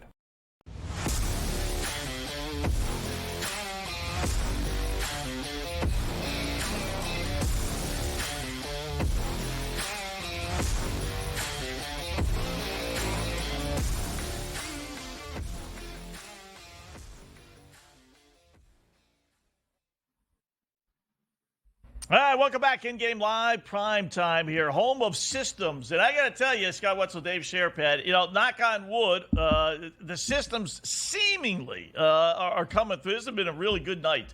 Milwaukee Bucks, the coaches fired system, Dave, up 15 against the Cadavers, who are going for their 9th straight win.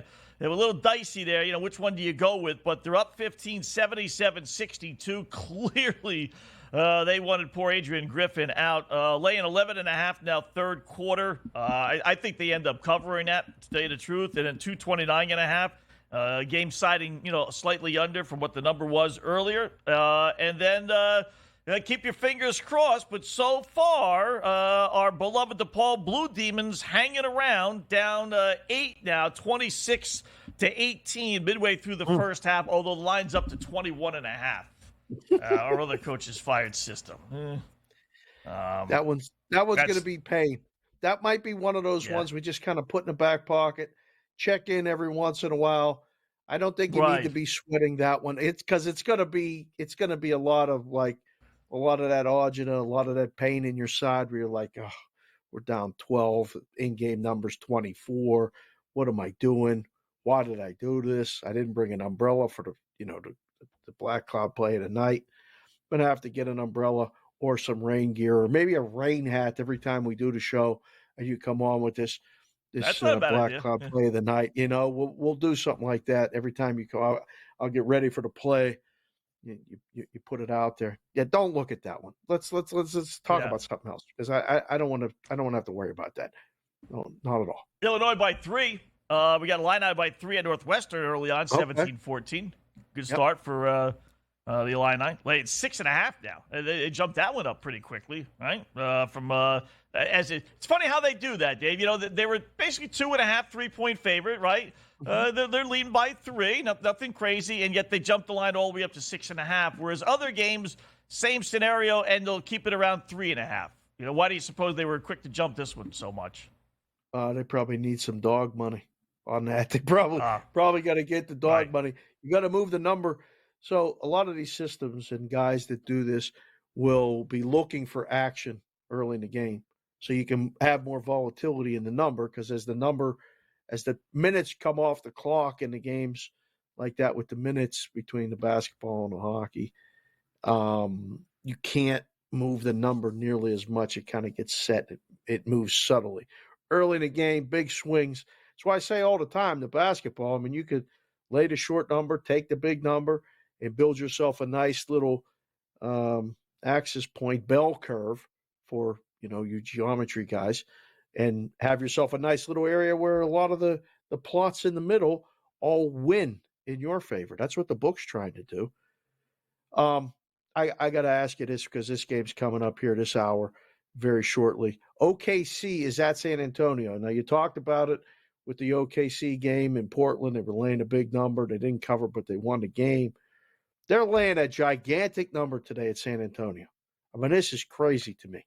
9.5 in places. I just hit refresh on my screen, odd screen. 240.5. There it is right there. Good job, boys. The computer even doesn't believe it.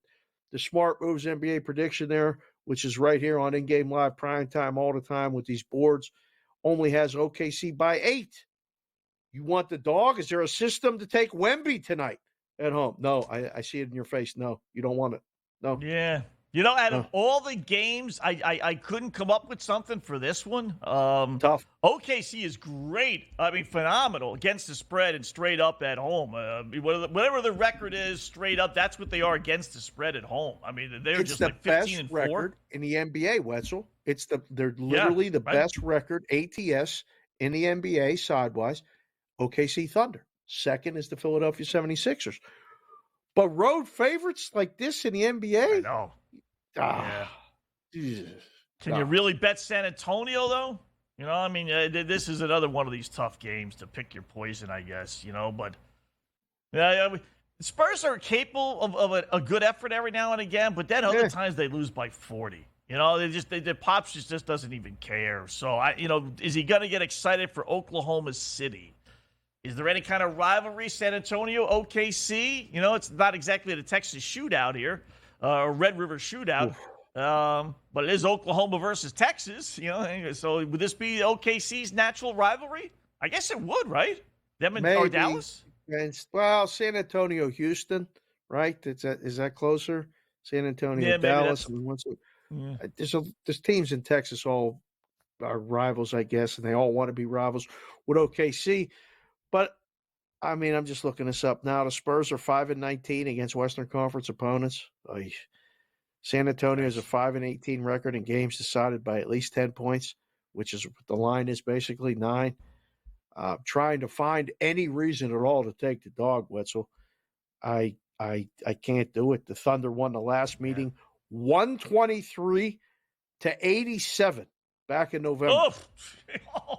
123-87. That's a quick pass. 13-23. That's 36 points. Oh, my goodness. Oh, I don't know.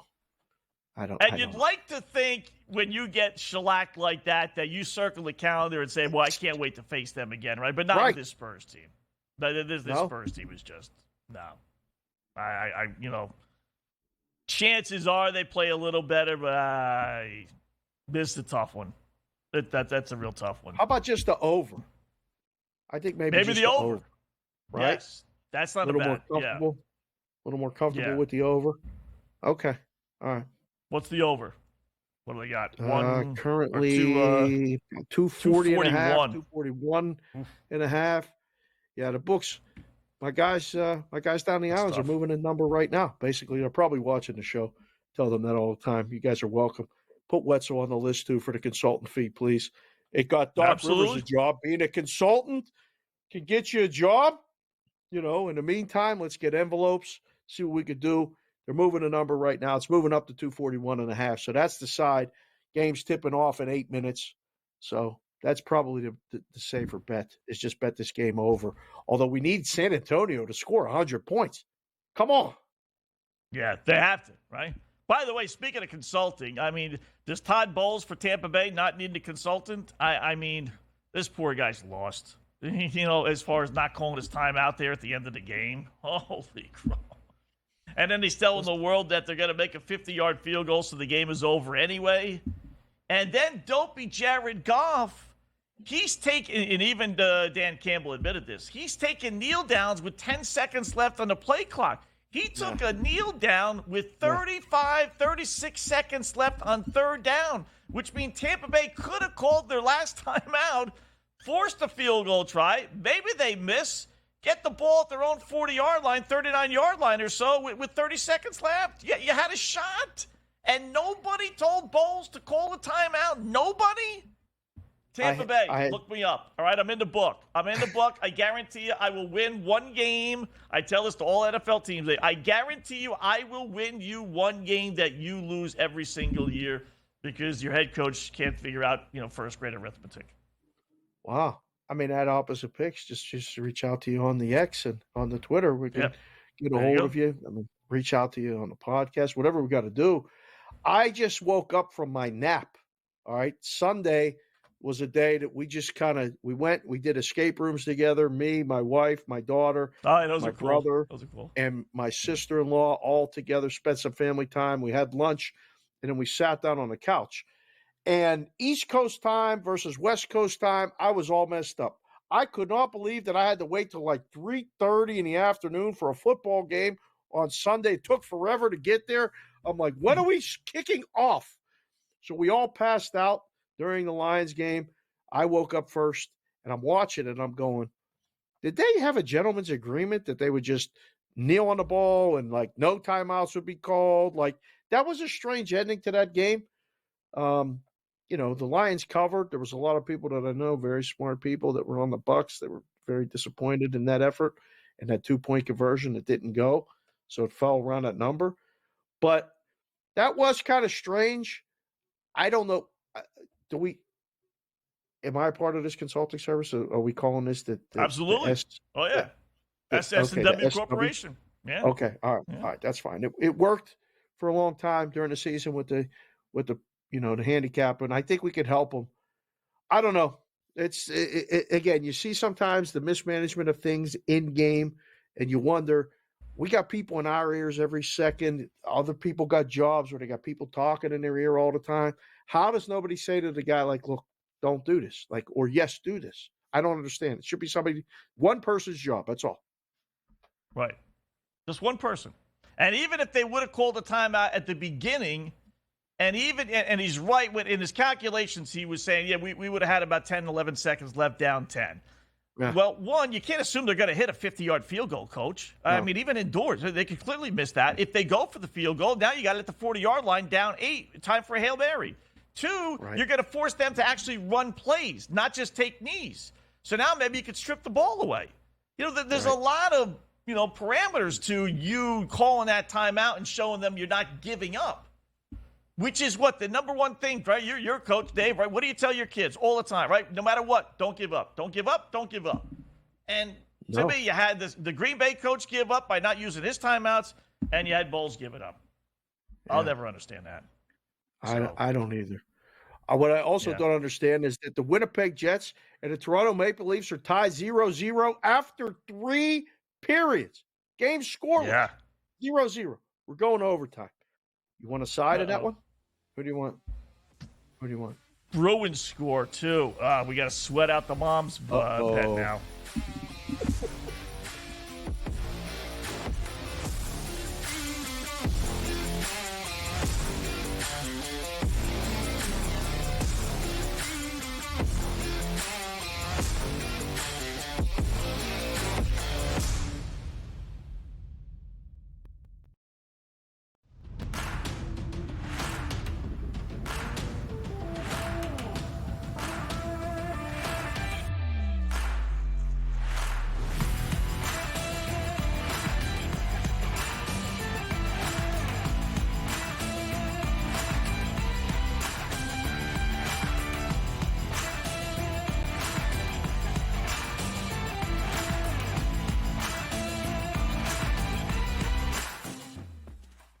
Quarterback at quarterback. We're going to lay some juice. We're going to have some dog prices, and we're going to go right in the middle.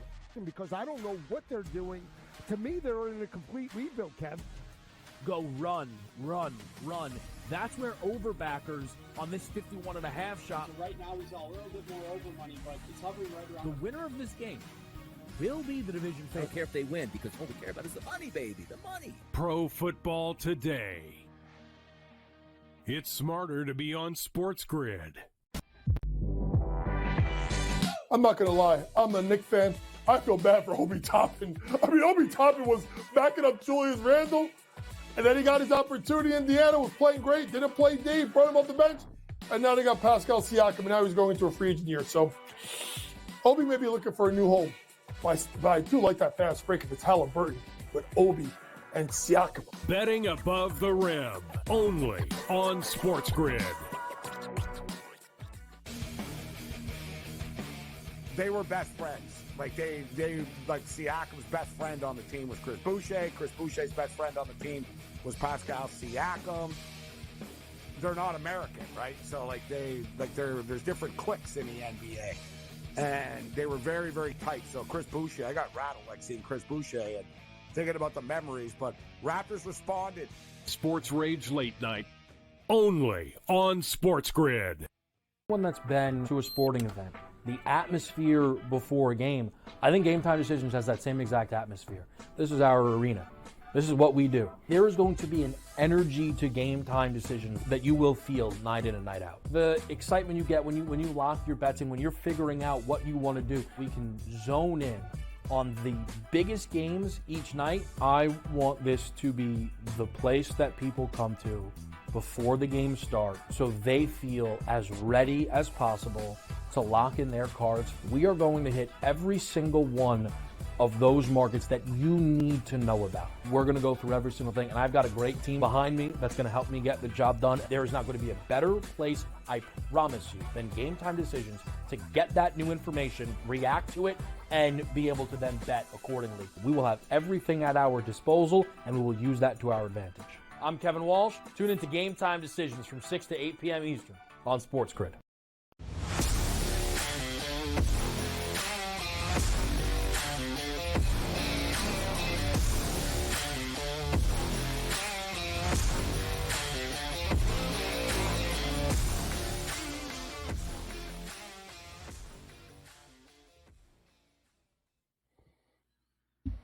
All right, welcome back. In-game live, prime time here, 40 past the hour. Ah, yes, decisions. You know, one of the things that the boys in Vegas with these websites do offer that the local Louis the Lip does not is cash-out options.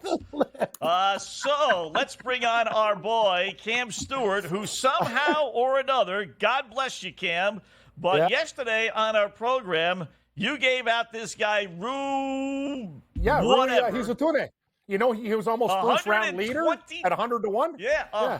He's in second. Forget that. We got him for the tournament, you said. 120 to 1. The guy's tied for second place. They're offering me now a 4 to 1 buyout on my initial bet. So you bet him? I'm so proud of you. Yeah, I bet all your picks. Well, not all of them, but I kind of know golf. I obviously don't know hockey anymore. I was on the Rangers last night. I finished Moretzi's show. I'm like, hey, we got a 2-0 lead. Bang, cue the tape. 3-2 Sharks. I'm like, I can't buy out of this. I told you, Scott, the Sharks team. Like the night before with the Kings and then the Rangers. Yeah. Like, what the heck is going on? My buddy's at this game today. I do hits for this guy. He's from Winnipeg. He's at the Jets-Toronto game. It's 0-0 in overtime right now, right? He brought the kids and family to the game. I'm like, this is nuts.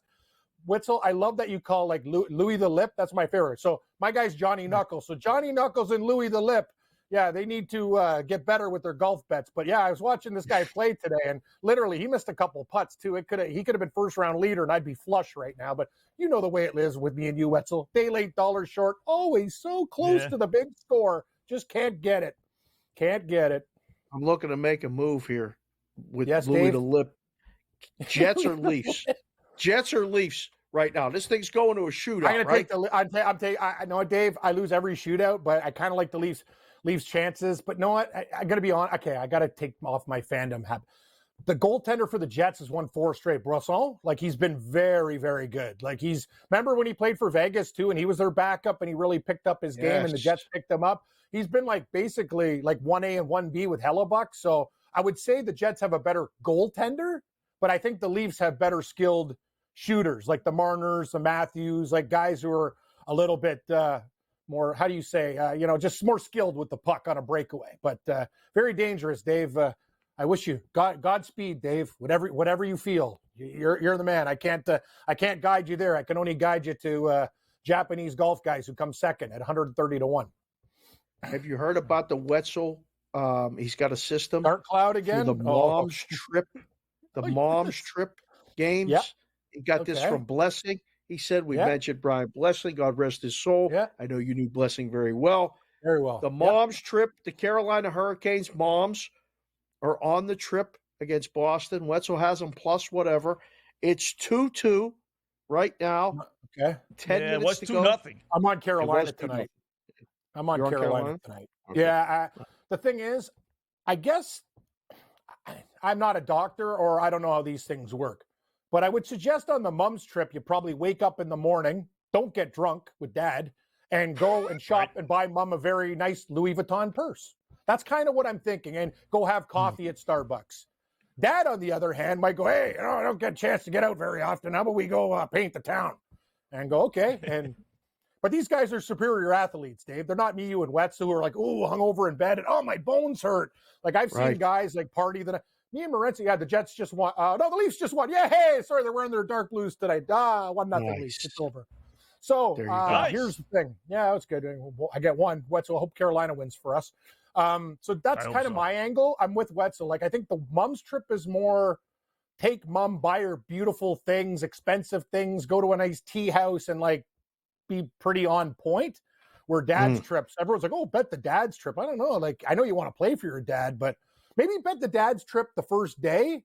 But as the trip progresses, it probably gets more dangerous, I would think. Because these guys, the first night, you're like, oh, hey, dad, welcome to town. We'll go out afterwards, right? If they win the game. That's kind of, doesn't that make sense?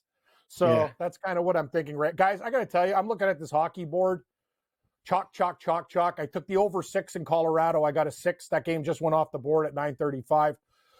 Seattle's like minus 300 and change against Chicago. I think they will win, but I don't even feel confident about these puck lines anymore when I'm watching. Like, and Buffalo's a train wreck. We watched that game last night because Jack, our producer, he goes like, Cam, I used to be a Buffalo fan back in the Affinaganoff days. I go, it was a long time ago, Jack, but I don't know if I can lay $2. Sorry, Tommy. Sorry, Jack. I apologize. You're a Ranger fan. I would never do that to you. He's yeah, that's Tommy. Tommy Sabres, Jack's Rangers. Yeah. Jack's still upset probably last night with the Rangers blowing that lead. Jack, I'm pissed. Like, I really needed that to cap a parlay. It was horrible.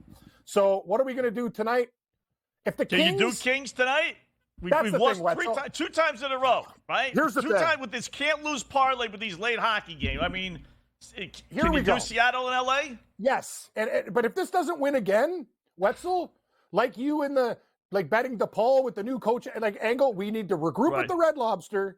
We have to have a talk, and we can't do these favorite parlays anymore. They're banned. I remember me and Morency talked about it. Dave talked about it in baseball too. It's like, oh, there's no way these teams could live. You know what I mean? Dodgers can't lose tonight. Oh yeah, they can. When it's the last game in the parlay. These public parlays, man, these guys in Vegas just might be lighting cigars and drinking scotch and laughing at us. Like, I'm a dog player too, and I'm like, how do the Rangers lose to San Jose? Like, they do. Like, I just don't understand what's happening right now. What about the Vancouver game? You guys jumped around, and Vancouver has been so good, and I couldn't wait to ask you tonight, Cam, not just about the game itself or about the total, which I'm actually thinking this game goes under, but what about those blue helmets? Those crazy, did you see those metallic blue helmets at the Canucks? Are you in favor of those? Not really. Me and Gabe talked about it. The Kings silver ones I kind of deal with. The Golden Knights ones, 2 gold. Like, I don't know, Dave. Like, I used to think it was like cool, but it works in football with Notre Dame. I'm like, hey, but hockey, it just kind of looks weird. It's just the shape of the head and whatever. But Gabe's like, you know what it looks like, Cam? I go, what does it look like, Gabe? Tron. Remember Tron? The futuristic thing? I'm like, he's like, are we betting on Tron? I'm like, yeah, it does look like Tron. I'm sorry, it's such bad jokes. I was howling. I go, it is Tron. Like, it's just so like, hockey helmets shouldn't be that bright. Let's just put it that way. But I will say this, Dave, the Blues played last night, and my brother's in town from Calgary. First thing he says to me tonight, I can't believe the Flames blew that game. Like, he loves the Flames, right? So I'm like, it's the Flames. So the Blues are in a back-to-back. I did watch that game, Vancouver versus Chicago, and after the first period, Chicago outplayed them. But I don't know, guys. Like, I'm going to take a shot with the Seattle LA Kings parlay, the Wetzel Dark Cloud parlay of the night. I'm with Scott on this one, and if we lose this is the end of this. Like, I actually need to literally, like Clockwork Orange style, go get hypnotized, rewire my brain, and never do it again. Like, you know what I mean? Like, I'm not doing it. Like, enough. Like, golf went pretty good today, but no. And then, basketball tonight. Let's talk. Interesting games, good teams. We have late games. I like both Washington teams. I think I'm going to take Washington State at home against Utah, and I'm going to get the 3.5 with the Huskies. So I'm going to take home dog and small home favorite tonight. I've noticed that about the Pac-12, though. Things get a little bit wild, but I'm taking a shot with the home teams tonight. But I got to be honest with you guys. There's not like I'm leaking with confidence tonight heading into the board after hockey last night with San Jose. Really, they really pissed me off last night. Like, I needed the Rangers. It was a nice parlay too. We did some good work last night. Tennis. The Australian Open's going on. I wanted to give you guys something. Here's the thing. Djokovic is minus 205. I'm going to tell you something. I know these books, that's a soft number, and that makes me think that Sinner might be able to play with this guy. Sinner has not lost a set in the Australian Open heading in. I'm going to take him plus 3.5 games, sprinkle on the money line. I know this is insane going against Novak Djokovic, but Alcaraz that lost line got dropped, Cam. Yeah, that was interesting. 260 yesterday. Wow, really? Yeah, right? Wow, I mean, this guy's been good. I know Sinner's he's been good, good. Sinner. You're right, but we see this all the time. These young guys, inexperienced guys, they get into a match with the Joker and they lose in straight sets. I mean, I think this is golden. For Scott, Golden is here's the deal. Know what we're going to do, Scott? I got one for you. I'd put the Joker in and take the Kings out. Put Seattle and the Joker in a parlay. Forget the Kings. Okay, Jack, hold this tape. And if the Kings win and Sinner beats the Joker, Wetzel's going to be in orbit. But I will say this: Wetzel on the ladies' side, and I've been a big fan of Coco Gauff. I've rode her the whole tournament, but Sabalenka is a much better player. And I won a huge parlay, a 5-banger with Zheng, the Chinese gal. She's playing Yastremska. This Yastremska lady she's been the story of the tournament, basically, almost she's come out of nowhere. Yep. She was playing on court 17. So a parlay with Sabalenka and Zheng is plus 116 on my book. That's the favorite parlay that I'm going to deal with. This is the last time we're going to see Wetzel until the weekend here. So we got to talk about the NFL while we can with Wetzel. Early looks, Cam, where do you want to go, AFC or NFC? Which game do you feel more solid about? I'll do both, Dave. We had Brady Cannon on the show, and he did exactly what I did before he even came on with me and Gabe. We did a money line parlay with Baltimore and San Francisco at plus 103. I think both favorites win. I'm confident that I think Baltimore, I'm trying to make a case for Detroit with points, but I got to be honest with you. You guys know the NCAA tournament, right, Scott? Remember when Virginia won? I had them at futures on them. They should have lost every game up to the championship, and they won. They were down to Oregon. They were down to Auburn. Every single game, win, win, win. It's almost like a tough win will help you out. So I got to believe that San Francisco takes care of business. Detroit hasn't played outside in a long time as well. So I like chalk, and this is not me, but I was on Green Bay last week, strong. I thought they could beat San Francisco, but this is a different animal right now. I kind of like the Niners, and I like Baltimore. I think Baltimore's a better team. Do we know about Willie Gay yet? I think that's really important, especially for props and Lamar Jackson, 62.5 rushing yards. I talked to a guy, it's already up to 64.5 on a couple books. I think he's going to run wild. I like the Ravens. I just think they're a better team. And Andrews coming back is great. He can be a decoy. That could set up likely. I also love Justice Hill, Dave, and Scott. He's my guy. Last week I took him. His rushing yardage was 20, 1.5. It's 30-something. They gave him 13 carries last week. I think Gus Edwards is the pound back at the goal line, but there's going to be a lot of digging and dunking and rushing. Justice Hill had a really good game. He ran for 61 yards last week. I'm down with that guy. His number's way too low. So those are props I'm looking at. And McCaffrey over receiving yards. I think he'll get more receiving. My buddy bet the under 19.5 rushing attempts, but we bet both overs on receiving. Hey, from a betting standpoint, right, there's clearly some legal obligations, and really this could turn into a real ugly story. But just from a betting standpoint, that's what this show is. Do we fade Philadelphia? 18 goals, since over the last 3 games, and Carter Hart all involved in that situation, whatever it turns out to be. I don't know if Philadelphia can handle all this. Do we fade them? I agree, Scott. I think Philadelphia is a team that has overachieved all year, and I really don't think they're that good. I don't know how they're doing it, to be honest with you. So, yes, I think Philadelphia is definitely a fade team, and I think we're going to jump on teams like no, here's the thing. The Leafs are going to start to go on a run right now, but they just want to get into the playoffs because every time they've gone for the President's Trophy and played well, they've got knocked out of the playoffs. Who cares? Just get in. Right. Get in the dance. That's the thing. So they got to win some games to get there. Tomorrow. Minus 600. Yeah. 600. Okay. We'll reconvene and chat, Dave. That's nuts. That's sorry.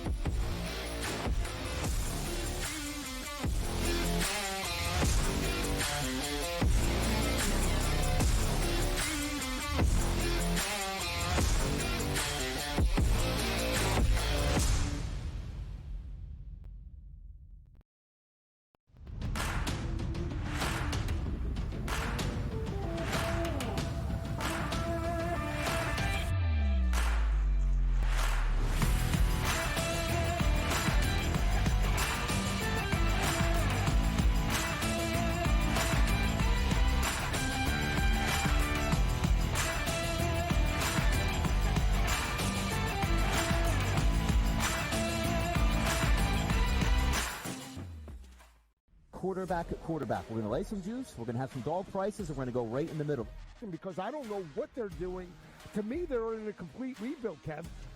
Go run, run, run. That's where overbackers on this 51.5 shot. So right now, we saw a little bit more over money, but it's hovering right around. The winner of this game will be the division I favorite. don't care if they win because all we care about is the money, baby, the money. Pro Football Today. It's smarter to be on SportsGrid. I'm not going to lie. I'm a Knicks fan. I feel bad for Obi Toppin. I mean, Obi Toppin was backing up Julius Randle, and then he got his opportunity. Indiana was playing great, didn't play deep, brought him off the bench, and now they got Pascal Siakam, and now he's going into a free agent year. So Obi may be looking for a new home. But I do like that fast break if it's Halliburton with Obi and Siakam. Betting above the rim, only on SportsGrid. They were best friends. Like Siakam's best friend on the team was Chris Boucher. Chris Boucher's best friend on the team was Pascal Siakam. They're not American, right? So there's different cliques in the NBA. And they were very, very tight. So Chris Boucher, I got rattled seeing Chris Boucher and thinking about the memories. But Raptors responded. Sports Rage Late Night, only on SportsGrid. One that's been to a sporting event, the atmosphere before a game, I think Game Time Decisions has that same exact atmosphere. This is our arena. This is what we do. There is going to be an energy to Game Time Decisions that you will feel night in and night out. The excitement you get when you lock your bets in, when you're figuring out what you want to do, we can zone in on the biggest games each night. I want this to be the place that people come to before the games start so they feel as ready as possible to lock in their cards. We are going to hit every single one of those markets that you need to know about. We're going to go through every single thing, and I've got a great team behind me that's going to help me get the job done. There is not going to be a better place, I promise you, than Game Time Decisions to get that new information, react to it, and be able to then bet accordingly. We will have everything at our disposal, and we will use that to our advantage. I'm Kevin Walsh. Tune into Game Time Decisions from 6 to 8 p.m. Eastern on SportsGrid.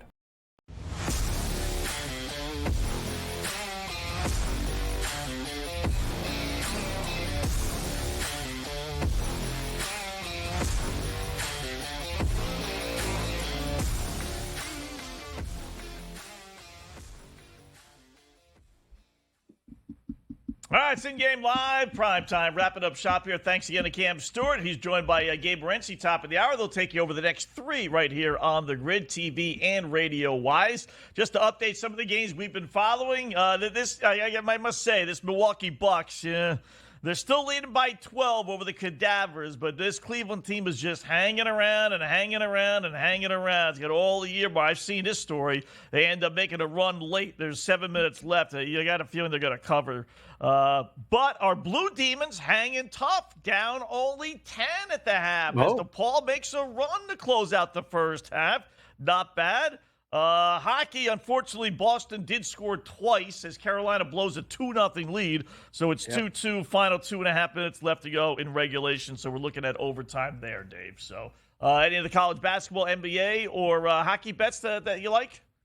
Well, Alabama and Auburn are in a battle right now. The number's going to, close depending on where you shopped, anywhere between 1.5 to 3.5. And it's sitting right now with 3, Alabama up 3. Auburn on the line, 12 seconds left, so it's going to fall right in the middle. But the total is way under. At least if it stays like this, yeah, if we get overtime there, you got a shot. Yeah, the mom's road trip system. It's tied 2-2. Everything just locked on my screen, so I don't know if we're going to get a goal. We'll wait and see. I hope the Black Cloud gets there. I don't want to have to worry about this. I guess I'll try to keep an eye on it. I really wasn't going to watch any of the DePaul game, not 1 second of it. But now you've roped me into this, so I will be watching it. I won't talk to you before the Super Bowl or, before the Super Bowl matchup. What's the matchup? What are we talking about on Monday? Yeah. I'm thinking, I don't know. I'm waffling on this Kansas City guy. I definitely like San Fran. Now I'm waffling on Baltimore. But I said Baltimore KC or Baltimore San Fran. What about Who's you? favored?